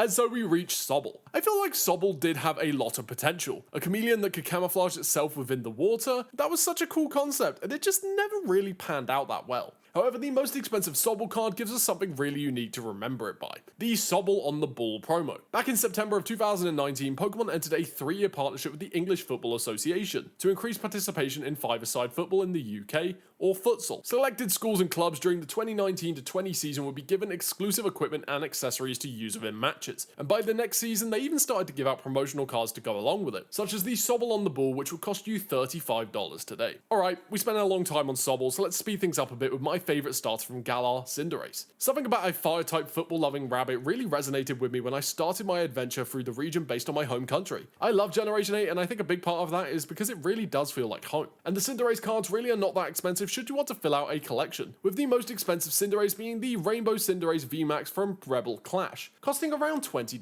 Cinderace would continue to appear throughout Sword and Shield and even made a comeback within Stellar Crown, alongside its pre-evolution Rabu, with Rabu's most expensive card being the art rare version, which would cost you about $5. Much like Sobble from earlier, the most expensive Score Bunny card is the On the Ball promo once again. These cards were given out at participating game stores across the country between the 2020 and 21 season. This was at a time where stores were closed and getting promos was incredibly hard, and as such, these promos really are still quite rare, with the Score Bunny On the Ball selling for $33. And that brings us to Rillaboom. In recent years, Rillaboom has become a bit of a beast in competitive Pokemon. For a while, it was rivaling Incineroar in the VGC in terms of usage, and I think this has led to more people to really start to appreciate this Pokemon, with the most expensive Rillaboom being the staff pre-release promo from Sword and Shield base, which sells for around $40. For the longest time, I had real trouble pronouncing Thwacky's name. Back when Sword and Shield came out, my speech wasn't the best, and I've really had to work on that over time, and so I used to just simplify it and call Thwacky Wacky. Wacky has had some popular cards, but once again it is plagued by the Metal Evolution curse. However, for some reason with the release of Twilight Masquerade, Thwacky would be given out as a pre-release staff promo, which would cost you $20 today. And so we end out Generation 8 with Grookey. I have no idea why Grookey has not had an art rare yet. Similar to Sprigatito and Fuecoco now, we just need a Water Monkey starter to complete yet another trio of Pokemon. Grookey deserves so much better and really should have gotten some art rares within Twilight Masquerade. Until Grookey gets an awesome art rare though, the most expensive card is the Grookey on the Ball promo at $25. Okay, now we have Generation 7. Unfortunately, the cards don't really start to get expensive until we sort of hit Generation 6 and 5 onwards, but some of the Alolan Pokemon do already have some pretty expensive cards. Unfortunately, Primarina is not one of these, with its most expensive card being the Rainbow Primarina GX found within Guardians Rising for $21. I promise that after Generation 7, the middle stage water starters get a lot better. I really feel like Pokemon has forgotten the point of middle evolutions. They're not meant to be these edgy, depressed looking Pokemon or these clownish Pokemon. I'm looking at you, Quaxwell. They're a transition, and Brionne was the last one to sort of get this right. Unfortunately though, Brionne really doesn't have that many cards, being the lowest on this list when it comes to card numbers, with the most expensive being the Cosmos Holo version of Brionne from Sun and Moon, which could be found in the Primarina GX Premium Collection, found selling for around $3. Popplio actually has a really interesting most expensive card. Popplio is by no means a fan favorite Pokemon in the West. It's popular, don't get me wrong, but in the East it's a whole different story, with Popplio being surprisingly popular. Wait, I get the name now! And the most expensive Popplio card is actually a Japanese exclusive Popplio. This Popplio could be found within the weekly children's newspaper Kodomo in Japan, from February of 2017 at 500 yen a month or $3 a month. The card features the Kodomo logo in the bottom left corner of the artwork, and if you like weird promo cards, this may be one to pick up as it sells for only around $5. So let's move on to the VGC poster child in the same way that Charizard dominates the TCG, Incineroar. Incineroar is by far the strongest Pokemon that has ever been added to the game. It has support, it has offense, it has disruption, it really does have everything the VGC needs. However, the TCG has not really seen Incineroar near the forefront. The most expensive Incineroar though is an interesting one and once again is a Japanese exclusive. Sort of. This is the Incineroar GX Full Art, a card that we can find in English within the Incineroar GX Premium Collection. However, in Japan, this card could be found within the Enhanced Expansion Pack Sun and Moon, which was an extra set that was added onto the Sun and Moon base within Japan. The Japanese version of this card would cost you around $45. Much like Brionne, Torracat has not had that many cards. Thanks to Generation 8 and V cards, Pokemon could add fully evolved cards as basic cards, meaning Pokemon like Incineroar, Decidueye, and Primarina did not actually need their evolutions. Torracat's most expensive card, similar to Brionne, is the Cosmos Holo version of Sun and Moon base's Torracat, found within the Incineroar GX Premium Collection for $5. Litten is a cat Pokemon that probably left just about every quadrupedal cat fan devastated upon evolution. Seriously, why can't Pokemon just give us a cat that stays on 4 legs? However, if you love Litten, then this most expensive card might be one for you to grab. This is the Sun and Moon Japanese exclusive Litten promo. This card could be earned by participating in Pokemon Card Station events between July of 2018 through to June of 2019. Eligible events included things like the Kangaskhan Tag Battle, the Sylveon Girls Battle, and the Weekend Tournament. This was one of 3 cards given out like this, with the other 2 being Chespin and Inkay. This Litten card would cost you $40 today.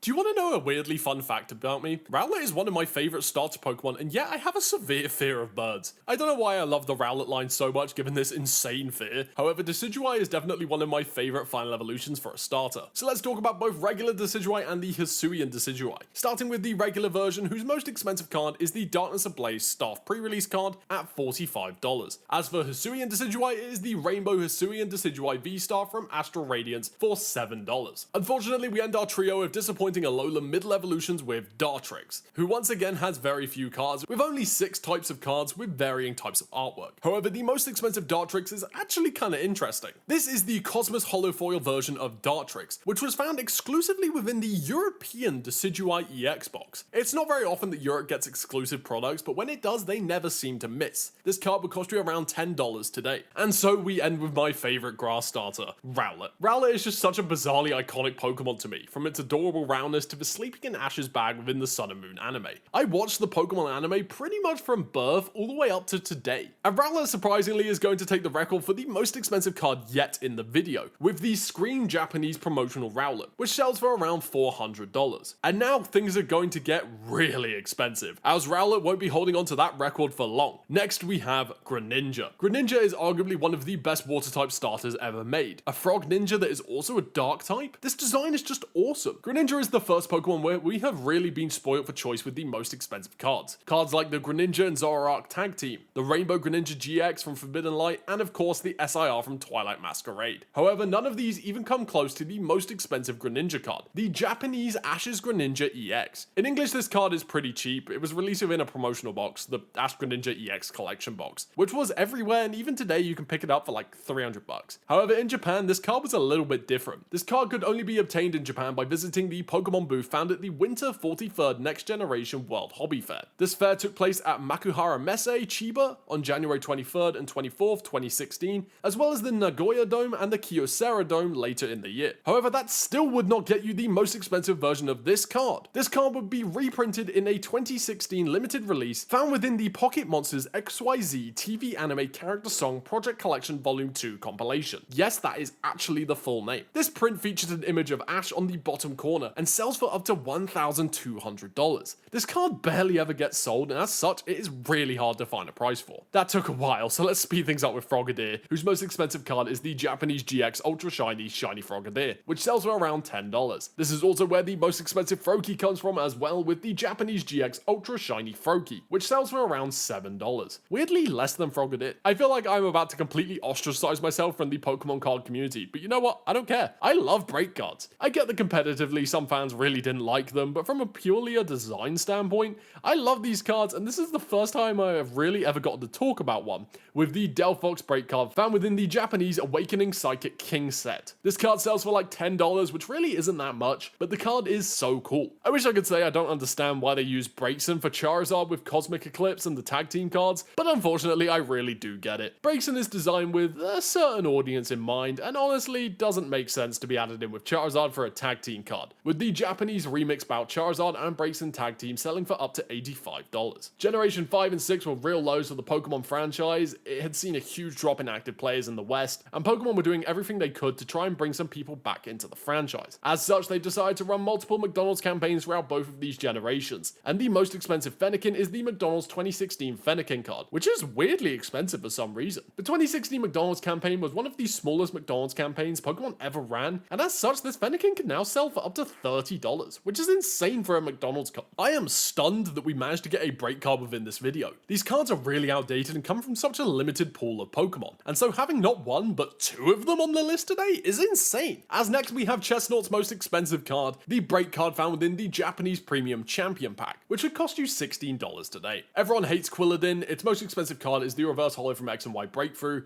at $4. Let's move on. I missed Chespin. I did not realize until I started to record the voiceover for this script that I completely missed Chespin. Chespin's most expensive card is the counterpart to the Litten card from earlier for around $40. And where better to move on to now than the Unova region, and finally the vintage era of Pokemon cards. Most people think that X and Y has become a vintage era of cards now, but that is not the case. The Black and White era had some of the lowest print runs of packs and cards that have ever been seen within the TCG, which is why we got Black Bolt and White Flare. But we should start with Samurott, and once again we have both its Hisuian form and its Unovan form. So let's start with Unova, where the most expensive card Samurott has comes from the White Flare set, with the art rare Samurott at $40. Interestingly enough, Hisuian Samurott actually has a much more expensive card, Hisuian Samurott Astral Radiance Staff pre-release, which costs $80 today. I hope you're ready to hear me saying everything about Black Bolt this and White Flare that, as most of the cards coming up come from these sets. We needed a Unova recap set. As I said earlier, Unova really didn't get the justice it deserved when it came to the TCG, as this was the lowest run for Pokemon. No one cared about Unova, and that is why the lack of Black Bolt and White Flare in stores really annoys me. Suddenly everyone cares about Unova and these Pokemon? Are you kidding? But if you wanted the Doo-Wop, thankfully you would only have to spend about $12 to get its art rare in resale. And that brings us to Oshawott, where once again the most expensive card comes from White Flare, the art rare Oshawott, which would cost you around $45 today, which is kind of crazy. I would keep an eye on this one, as I do think it's going to go down in price at some point next year. We have Emboar next, and don't worry, scream it from the rooftops, celebrate, because the most expensive Emboar is not from Black Bolt and White Flare. I don't hate this set, however I do hate how difficult it has become to get the cards for, and even just open up sealed stuff for. This is the one set I wanted to open most that I was unable to due to the scarcity, which is why I'm glad that the most expensive Emboar comes from Black and White Next Destinies, at around $150. And we continued the trend of avoiding White Flare and Black Bolt into Pignite, where the most expensive card actually has a pretty cute story for behind it. Pokemon for years has been doing these interconnected cards that connect their artworks or carry a story through the evolution line. A great example of this is the Ralts, Curlier,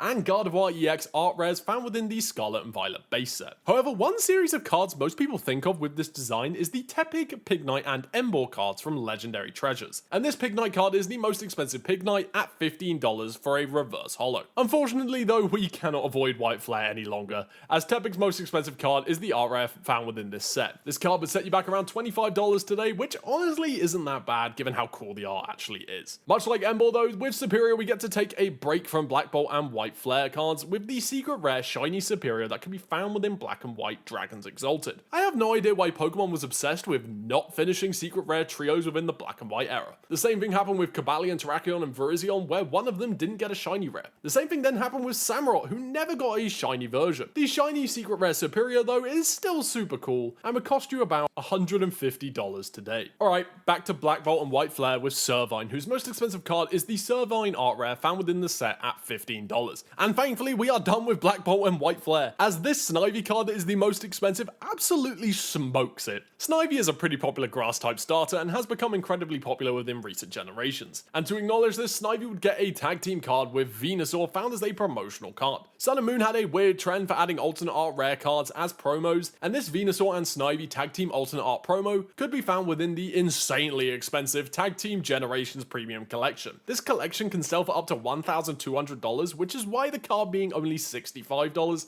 is such a relief. Which brings us back to Generation 4, where the cards are going to start to get really expensive. The cards were starting to get expensive until we hit Generation 5, and now they're just going to explode from here. Starting with Empoleon. Empoleon is probably the weakest of the Generation 4 starters, which I don't think is too controversial to say. Every starter from Gen 4 backwards doesn't really miss, but Empoleon compared to Torterra and Infernape just doesn't live up, with the most expensive Empoleon being the Plasma Freeze Shiny Secret Rare at about $270. Prinplup probably has the most boring card yet. It isn't a Cosmos Holo, not a unique art rare, no. Prinplup's most expensive card is the Reverse Holo found in Dark Explorers for $4. The tag team cards were super cool. Combining two fan favorite Pokemon into one card was such a clever idea from the TCG creators. I have no idea why they decided to abandon these cards as they headed into Generation 8. Maybe it was to simplify the meta, or maybe they had no more good ideas. Thankfully though, we have cards like the Blastoise and Piplup tag team alternate art from Cosmic Eclipse to remember this era of Pokemon, with this card selling for around $500. Does anyone else remember how sick the anime made Infernope's Blaze ability? This dude would hit low HP and suddenly could take on behemoths like Electivire and more. Infernope was such a badass in these shows, and it's no surprise that as a result it became incredibly popular with fans. The most expensive Infernape card out there came from the 2009 Platinum Rising Rivals set, with the Level X Elite 4 Infernape card. This card is actually not that unreasonable to buy if you want to collect some Infernape cards, costing around $200. Much like Prinplup earlier, Monferno's most expensive card is really boring. It is the Reverse Holo found within Diamond and Pearl Majestic Dawn at $4. Chimchar has a much more interesting card though. This is the Fan Club promotional Chimchar card. This card was handed out to members of the Pokemon Players Club in Japan at a time when the TCG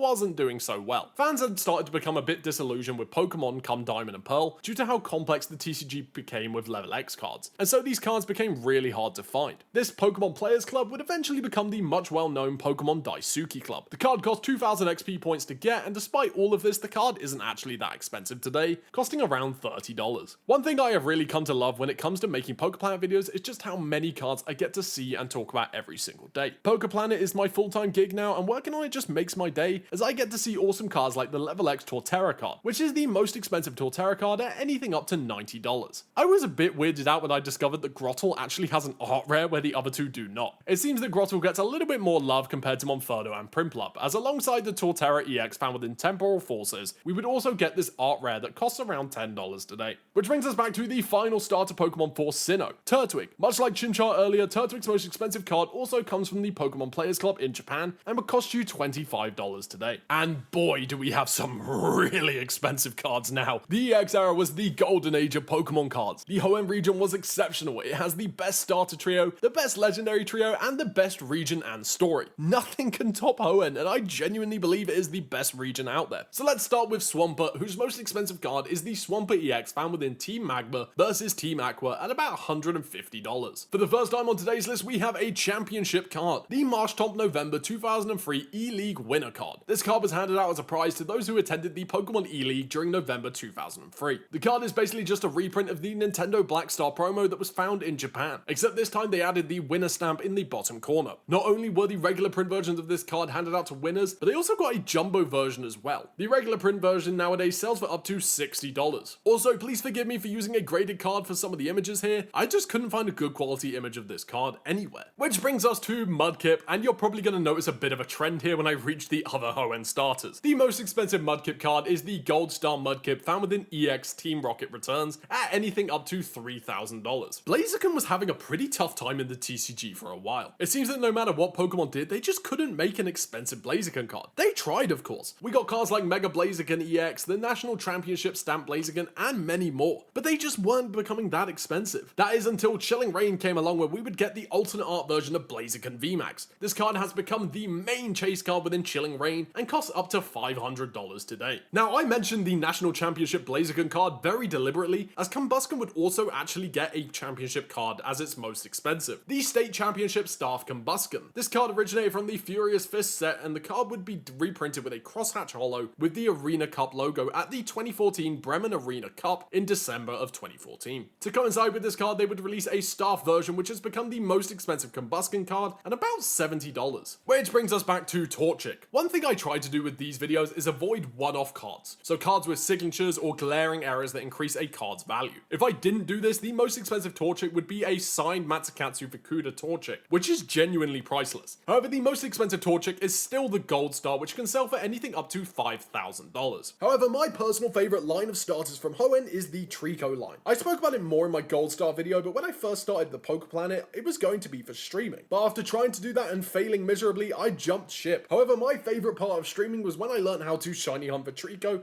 in Pokemon Emerald. I love this little guy, and Sceptile is up there with some of the best starters for me. And Sceptile's most expensive card is the Mega Sceptile EX from Ancient Origins, for anywhere from $200 to $430. Much like Marshtomp earlier, we have another winner stamped card with the Grovyle. This card has had many weird releases, particularly in Japan. However, the English version of this card was distributed the same way as the Marshtomp throughout October of 2013, with the card selling for around $100. Which brings us back to Trico and our final gold star for the video. The Gold Star Trico is a card that I one day hope to own. I love shiny Trico, and I think this card will probably forever be out of my reach, costing anything up to $3,000. We are nearing the end game now, and we have some of the oldest, rarest, and most obscure cards coming up. Starting with Feraligatr. Feraligatr has had some pretty iconic cards throughout its history, but in recent years it really hasn't appeared all that much. Hopefully with Mega Feraligatr being introduced to Pokemon, we will start to see more of Feraligatr. For now though, the most expensive card Feraligatr has is a bit of a weird one. This is the number 16 promotional Feraligatr found exclusively within Japan. Where we would get this card in Expedition base set, in Japan this card was one of 3 cards as part of the Starter Triple Get campaign. In order to get this card, you would have to collect 3 proof of purchase seals from Pokemon E starter decks, and then send them to Pokemon on a postcard. Doing this would enter you into a lottery where you had the chance to win one of 5,000 of these cards. They really aren't that rare today, but they're still very expensive, costing anything up to $360. I feel like throughout this video, we have had nearly every type of major Pokemon card, except Prime cards. And however, we're about to get a brand new one with Croconaw, as Croconaw has an electric type Delta species stamped Croconaw released alongside Dragon Frontiers. This card is super cool and honestly isn't that expensive, costing around $20. And finally, that brings us to the first crocodile to do it, Totodile. Pokemon has had a lot of crocodile themed Pokemon. Iconic characters like Sandile, Totodile, Fuecoco, and more have graced the crocodile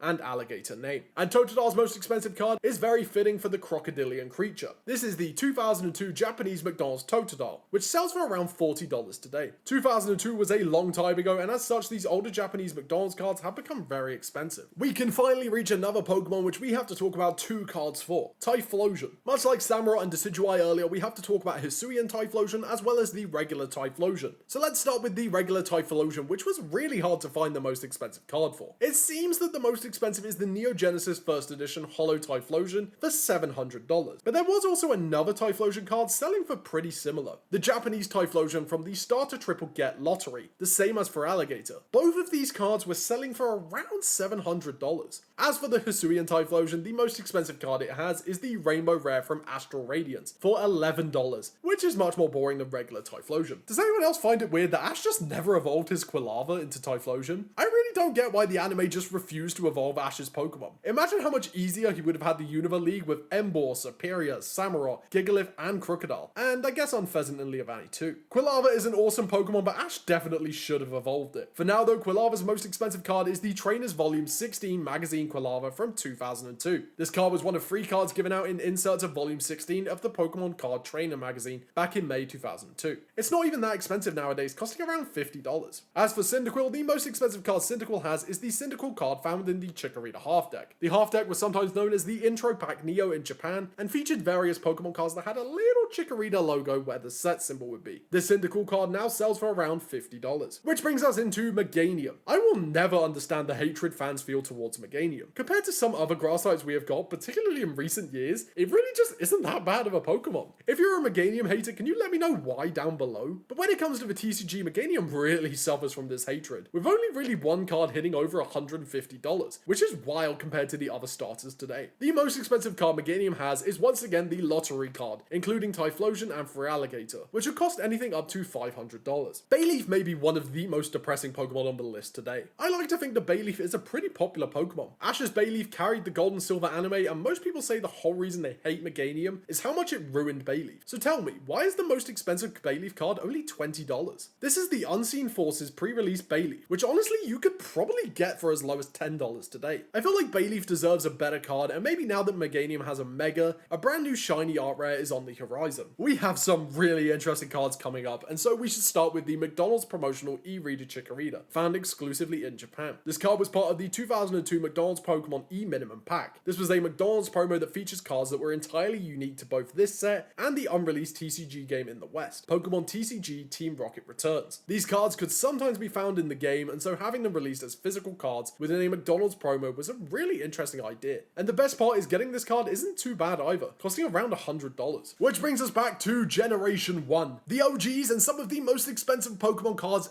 ever created. So let's start with the big bad turtle himself, Blastoise. When you have been around since the mid-90s, you are bound to have some iconic cards. Mega Blastoise EX, the Piplup Tag Team, the Piplup Tag Team, Delta Species Blastoise, and the list goes on. However, you just cannot beat the classic, with the first edition Shadowless Holo Blastoise selling for around $1,500. Middle stage starters are honestly cursed, as even the first generation of Pokemon starters haven't had great cards. Don't get me wrong, they are of course expensive, however the Dark Wartortle Reverse Holo from Legendary Collection doesn't stand out that much to me, despite costing up to $240. However, thankfully Squirtle makes up for it with the McDonald's promotional E-Pack minimum card found within the same McDonald's event as Chikorita. This card is adorable, it's just a Squirtle blowing some bubblegum. It's such a shame we never saw this card in the West, but if anything that adds to the magic of the card, with this card now costing up to $1,000. Now, I could have put Charizard at the end of this video for, retention. We have had an order throughout this video and we should stick to it. Charizard is the Pokemon when it comes to the TCG. Dude has everything. He has Megas, he has Tag Teams, he has Art Rares, Illustration Rares, and just everything. There aren't many cards that Charizard has not had, so finding the most expensive is not easy. Some of these Charizard cards sell for $15,000 while some sell for $9,000, but I can answer definitively that the most expensive Charizard is the base set Shadowless Holo at anything up to $15,000. Please don't leave yet. I know I've said the Charizard card, but we do still have some really interesting cards coming up, such as Charmeleon's most expensive card, which for the first time on the list today is a stamped Wizards of the Coast promo card. To celebrate the release of Team Rocket, Wizards decided they would add a card with their own personal touch on it. Many people just assumed that Pokemon were responsible for these cards, and so Wizards often didn't get credit for their effort in the TCG naturalizing in the West. However, this stamped card proves otherwise, a permanent legacy left behind by Wizards of the Coast, and this card can sell for around $250 today. As for Charmander, we once again have one of the 2002 McDonald's promotional cards. This card is adorable and this entire design line is really cool. It's no wonder that some of these cards are very expensive and the Charmander is no different, selling for around $400. Which brings us to the final three where we start with Venusaur. It took me 22 years of my life to finally realize that Venusaur was a frog, and the whole thing that gave it away was Scarlet and Violet. If I had not seen Venusaur hopping there, I may have died not knowing it was a frog. And the most expensive card for this frog is once again the base set Shadowless Venusaur, selling for up to $2,000. Much like Wartortle from earlier, Ivysaur's most expensive card can also be found within the Legendary Collection, and it is the Reverse Holo Rare Ivysaur, costing around $200 to $250. And that means finally we have done it. 81 Pokemon, from the incredibly disappointing Quaquaval to the original Pokemon, the one to start it all. I love most of the starters, but I have to admit some of them did disappoint me throughout this list. I feel like Pokemon should make more of an effort with the starter Pokemon within the TCG. They should all at least have an art rare. Thank you guys for watching this video, and finally, the most expensive Bulbasaur out there is the Reverse Holo found within Legendary Collection at $300. I have been looking for the most expensive Pokemon products in the world, and I think I've found some of them. So let's start with the Pokeball tins. These Pokeball tins are notoriously bad for damaging packs. They get crammed into these tiny tins and then they'll roll around during distribution and getting them to store shelves. They can be a real mess sometimes. However, there are a few that have actually become quite expensive. The main one that surprised me was the Dive Ball. This is the most expensive of all of the Pokeballs across multiple online marketplaces at about $100. The packs inside of this one largely contribute to the price, as you could get packs like Burning Shadows, Lost Thunder, and even X and Y Evolutions. This is part of the reason why these tins have become quite so expensive. But Dusk Balls tend to be about the same price as they released at the same time as the Dive Ball, so it's likely they also had the same packs inside of them. And from one tin to another, let's talk about the bigger tins found within the TCG. We actually have three main types of tin nowadays in the TCG. We got the Pokeballs, the mini tins, which we will get to, and then the larger tins introduced during the early days of Pokemon. Most of the most expensive tins are from the Diamond and Pearl era, such as the Level X Dialga and Level X Palkia tins, which are weirdly different in price. The Palkia sells for about $1,100, whereas the Dialga sells for around $1,800. But the most expensive tin that I could find is the Cynthia's Garchomp Level X tin, which would cost you about $2,500 to get today. But I want to talk about a surprising addition to the expensive tin roster, the Power Partnership tin. This tin is not even 10 years old and is already one of the most expensive tins out there at around $800. So let's end our tin adventure with the newest addition to the tin lineup for the TCG, the mini tins. These mini tins are actually really similar in price. You have the old Celebrations mini tins that sell between $30 and $45, then the Paldean Fate, Crown Zenith, and 151 tins that are also around the same price. I don't know if someone put put some kind of cap on the prices of these tins or the display boxes, as all the display boxes tend to sit at around the $270 mark. Wait, I lied, we actually do have one more tin, the stacking tins. They're not that interesting. They do, however, have the chance to have cosmic eclipse in them, which is why the first generation of the electric grass and water stacking tins sell for anywhere between $120 to $150. Let's move on to the various decks we have coming up next in the video, starting with the regular battle decks. These are boxes you can find on store shelves in places like GameStop and Target that contain pre-made decks to get people to learn how to play the TCG. They often aren't very good though, especially in recent years, and the most expensive of these comes from the Sun and Moon Celestial Storm set, where this Mega Blastoise Battle Arena deck box came out to coincide with the release. This box would nowadays cost you around $200. But what about the Trainer Toolkit? These are boxes that contain pretty much everything you need to actually start attending Pokemon sanctioned events, such as regionals or local tournaments. They contain sleeves, coins, die, damage counters, and even sometimes a couple of cards to add to your deck. They're not really that new, but the most expensive of these is the 2020 Trainer's Toolkit at about $100. I did not want to spend too long on toolkits, as I think this next product is way cooler and a much better way to get fans into the TCG, the World Championship decks. I personally really enjoy watching the World Championships, as every year you get to see how far the meta has come, how players have adapted, and who is going to be the next big star. And to celebrate the best performing decks every year, Pokemon release a World Championship deck to coincide with the event. The most expensive of these is the 2006 Hitoki Yano BLS deck, which sells for up to $1,700 today, which is insane. One product that I think Pokemon really nailed are the build and battle boxes and stadiums. These serve as an excellent way to get people into the TCG, as not only do you have to go to an event to get one, you also have to partake in the event during pre-release. So if you want to open the newest set, you have to physically go to an event and sign up to take part. The most expensive for these build and battle boxes comes from Sun and Moon Team Up, with this box selling for $850 to $1,000. As for the build and battle stadiums, the most expensive is the Evolving Skies version at $600, that you could just buy off store shelves without attending an event. And to end our section on playable TCG decks, we have the League Battle decks, or whatever they're called in older generations. These are battle decks that contain 2 or more decks within them so that people can play the TCG together. They're one of my favourite products to grab whenever I come across them, and the most expensive of these is the Pikachu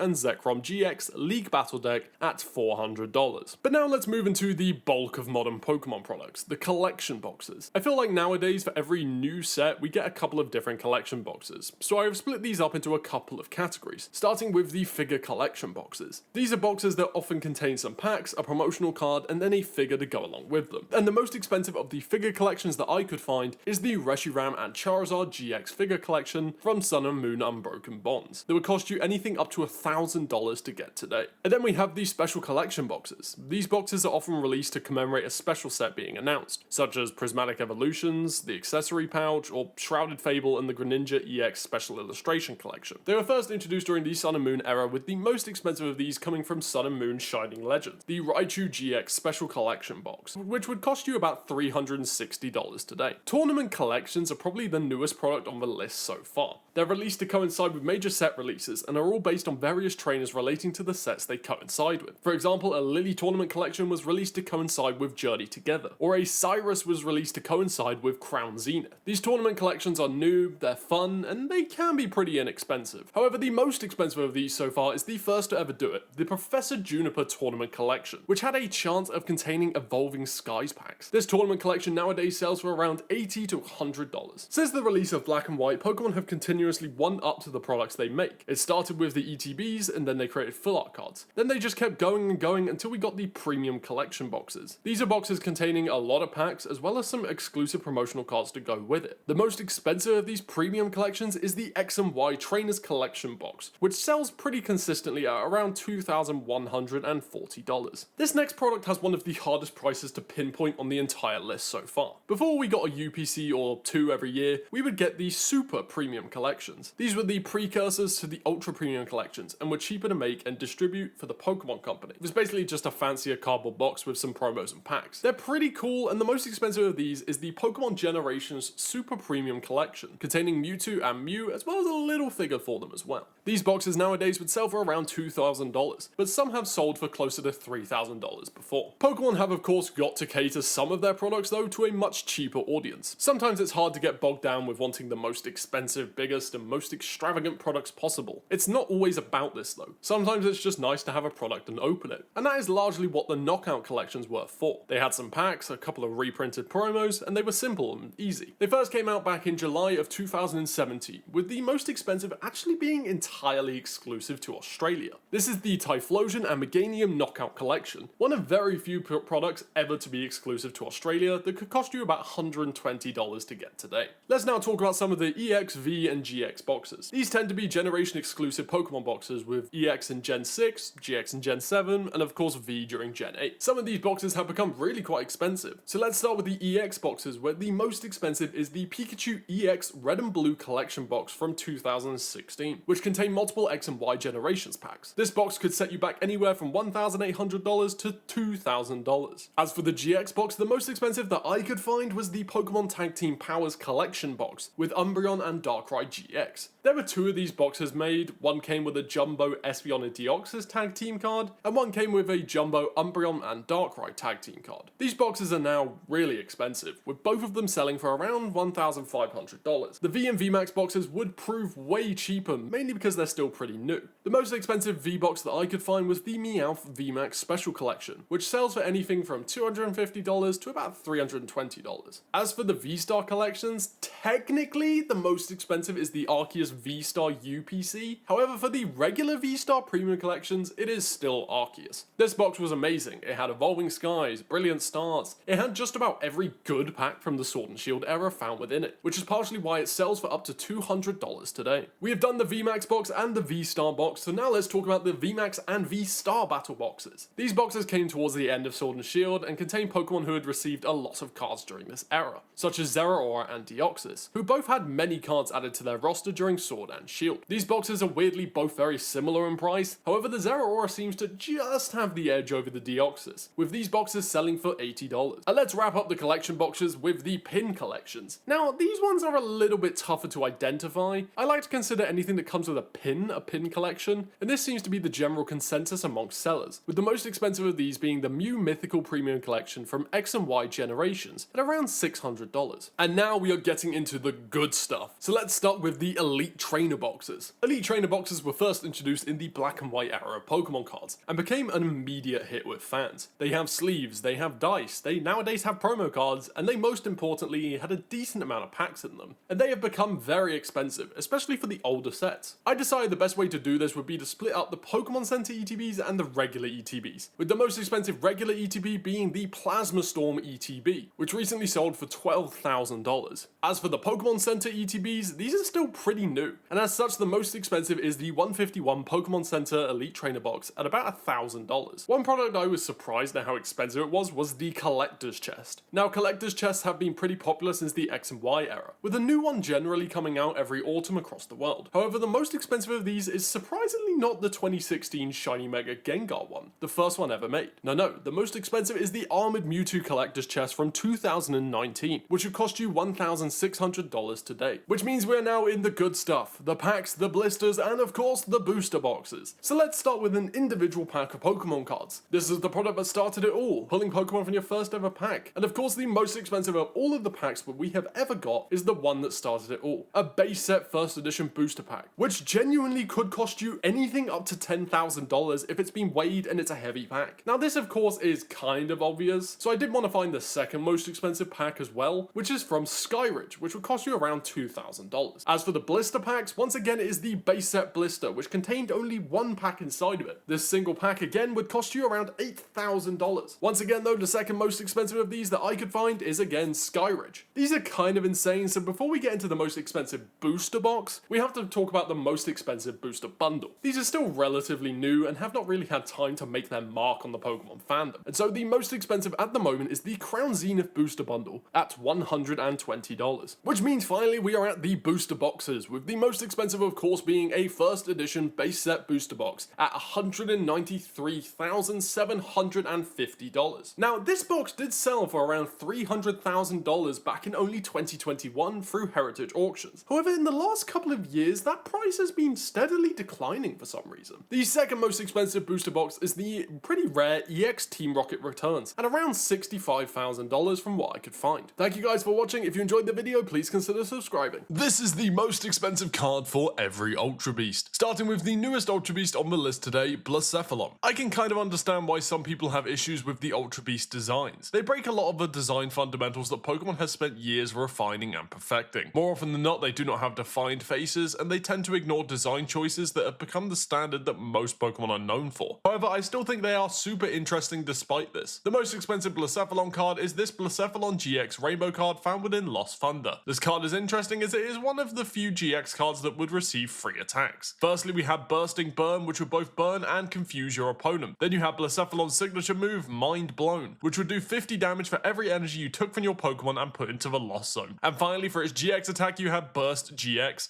which would allow you to discard one of your prize cards. The Blacephalon GX was actually incredibly competitively reliable back in the 2019 World Championships, where it placed second overall in a Blacephalon Naganadel deck. This Rainbow Rare Blacephalon sells today for around $40. However, there is another Blacephalon card that also sells for around the same, with the Cosmic Eclipse Staff pre-release Blacephalon that sells for around $35, so really it can go either way. If you guys end up enjoying this video, please make sure to subscribe. It's free, it really helps out, and let me know your favorite Ultra Beast down below. I feel like enough time has passed now for Pokemon fans to look back on Ultra Beast and accept that they really aren't that bad. Some people, when these Pokemon dropped, acted as though they were the worst thing Pokemon had ever made, and that just isn't true. The most expensive Stack Attacker card is the Rainbow Rare found within Sun and Moon Celestial Storm. This card had the ability Ultra Wall, which would allow your Ultra Beast to take 10 less damage from your opponent's attacks. This was not a bad option for a defensive stall decks. On top of that, you had the Gigaton Stomp attack, which could do 120 damage without any drawbacks, which is never something to cry about. And finally, you had the Assembly GX attack. This attack would do 50 more damage for each prize card you had taken. So if you had taken 4 prize cards, it would do 250 damage, which was pretty good. Stack Attacker GX had nowhere near the level of play that Blacephalon did. However, it was used in the 2018 World Championship Junior Division, where it replaced 5th in another Naganadel deck. The Rainbow Rare Stack Attacker GX sells today for $25. We have already mentioned Naganadel a lot in this video. Regular GX for Naganadel from Unified Minds was just such a powerful option for just about any deck. Ultra Conversion would allow you to cycle cards into your hand by discarding various Ultra Beasts, and then Venom Shot would do 170 damage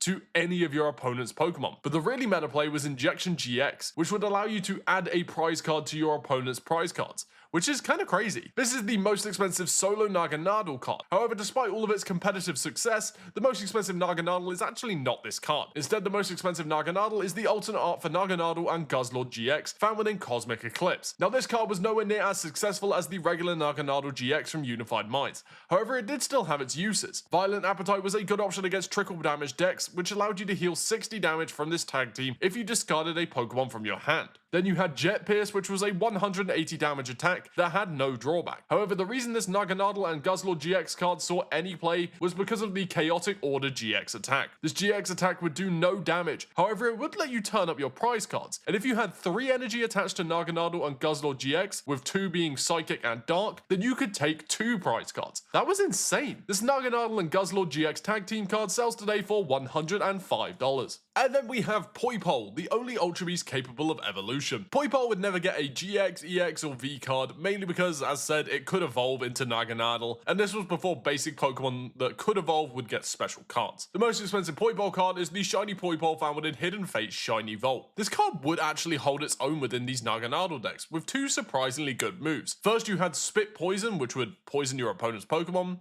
Basic stuff. However, Poipole also had the attack Knockout Reviver, which would prevent your opponent from taking any prize cards if they knocked out Poipole the turn after this was used. This made Poipole a great Pokemon to sacrifice so you can spend some time stacking your deck. The Shiny Poipole sells today for $5. Now, I know what you're gonna say, is Necrozma an Ultra Beast? Well, it's actually kind of complicated. While in some media it is not an Ultra Beast, some others call it Ultra Beast-like, and the TCG outright says it is an Ultra Beast. We have 4 Necrozma cards to talk about for each of Necrozma's forms, starting with the regular Necrozma. The regular Necrozma's most expensive card is the Secret Rainbow Rare version found within Sun and Moon Burning Shadows. As I've gone through this video, I feel like my appreciation for the Ultra Beast has been growing, as once again this Necrozma GX did have a time where it was very relevant within the meta. This Necrozma had an ability and 2 attacks. First, you had Light's End, which would block all damage done to Necrozma from colorless Pokemon. Then you have Prismatic Burst, which would allow you to discard all psychic energy from Necrozma, doing 60 damage per energy. So if you discarded 5 energy, you would do 310 damage. damage. And finally, you have Black Ray GX, which would do 100 damage to every GX and EX Pokemon. This is insanely overpowered. The best placement this Necrozma ever had was second at the 2017 World Championships in a Malamar deck. This Necrozma GX sells today for $20. Then we have both the Duskmane and Dawn Wings forms for Necrozma, starting with Duskmane, where we have the Rainbow Secret Rare found within Ultra Prism. And our streak of good competitive cards continues. They just really expertly designed these cards, and the Duskmane Necrozma is no different. Firstly, you had the Claw Slash attack, which would do 60 damage for free energy. This wasn't great, but it was fine. However, Meteor Tempest was where things got better, doing 220 damage while also discarding 3 energy. This worked really well in conjunction with Magnezone, which would allow you to attach Steel Energy to your Pokemon as often as you like, provided they were in your hand. And finally, you had the Sun Eclipse GX attack, which would do 250 damage as long as you have more prize cards left than your opponent. The best placement this card ever had was 14th at the LAIC in 2018. Today, the Rainbow Rare Duskmane Necrozma sells for $25. And for our third Necrozma, we have the Dawn Wings Necrozma. This card actually appeared within the same deck that the basic Necrozma GX had, the one that finished second at the 2017 World Championships. Dawn Wings Necrozma did not see quite as much play as the other 2 Necrozma forms so far. However, it did still have its moments thanks to its ability Invasion. You could switch it in whenever you liked, which was pretty good to extend the life of some of your weaker Pokemon. Then you had the Dark Flash attack, which would do 120 damage,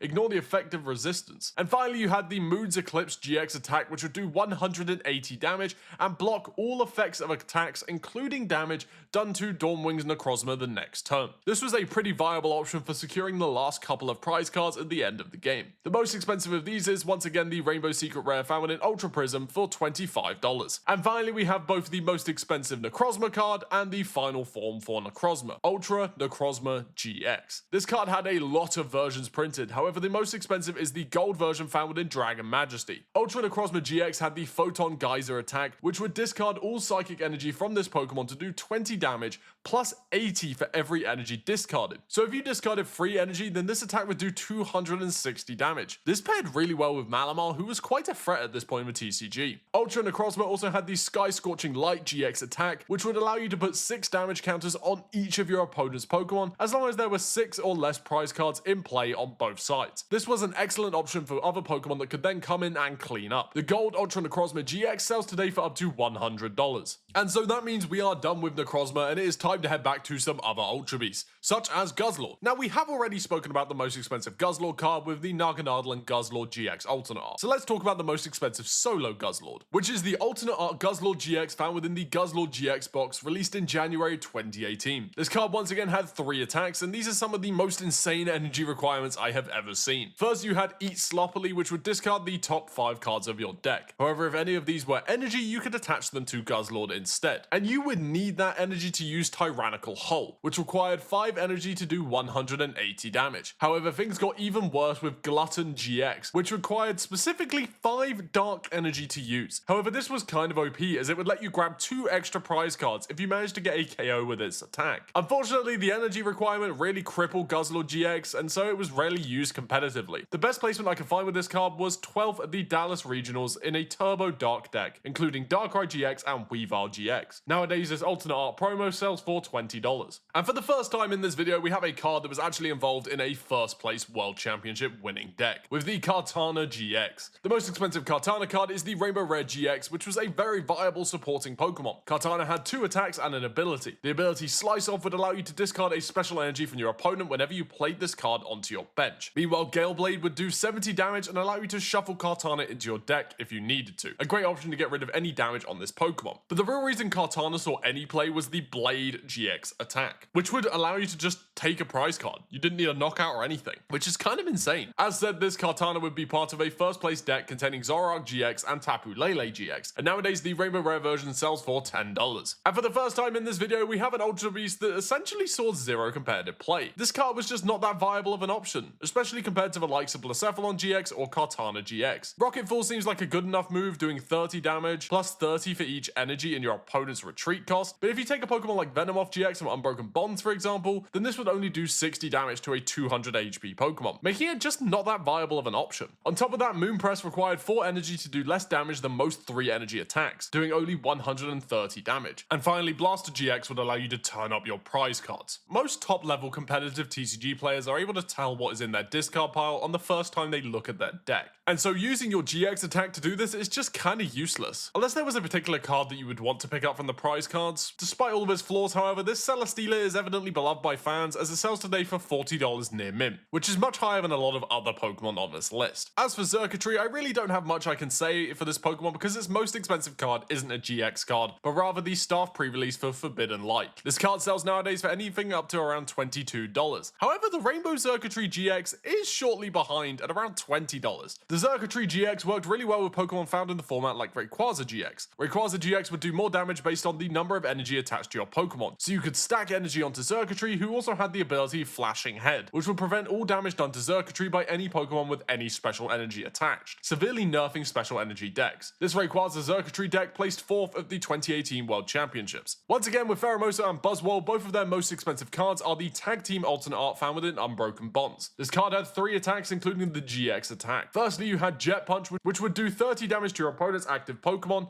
as well as 30 damage to a benched Pokemon, making it a great option for spreading damage around. You also had the Elegant Soul attack, which would do 190 damage one turn, and then 60 the next, which isn't ideal, but balancing this with Jet Punch as well was actually a pretty strong playstyle. And finally, you had the Beast Game GX attack, which states if your opponent is knocked out by the 50 damage this attack does, then you take 1 more prize card. If Pheromosa and Buzzwole GX had 7 extra energy attached to it though, you could take 3 more prize cards. This might be the only Pokemon in the history of the TCG that had the potential to take 5 prize cards from 1 knockout. Of course, 8 energy is not an easy number to get onto this Pokemon, however it worked well with cards like Tapu Koko Prism. This alternate art tag team card sells today for $85. As for Pheromosa as a single Pokemon, the most expensive card is the Forbidden Light Staff pre-release card, which sells today for up to $35. We have of course already spoken about the most expensive card for Buzzwole, so let's talk about its solo card, which is the Cosmic Eclipse Staff pre-release, which sells for $30. And that finally brings us to Nihilego, where we have the shiny Nihilego found within Hidden Fates and its shiny vault. This card never saw any competitive play because it just wasn't that good compared to the other Ultra Beasts at the time. Empty Light would only ever work 1 time when you played it to the bench, and given that both Lockup and Symbiont GX were just worse versions of attacks found on other Pokemon, it honestly wasn't worth the bench space. The shiny Nihilego GX sells today for $15. If you enjoyed this video, please subscribe.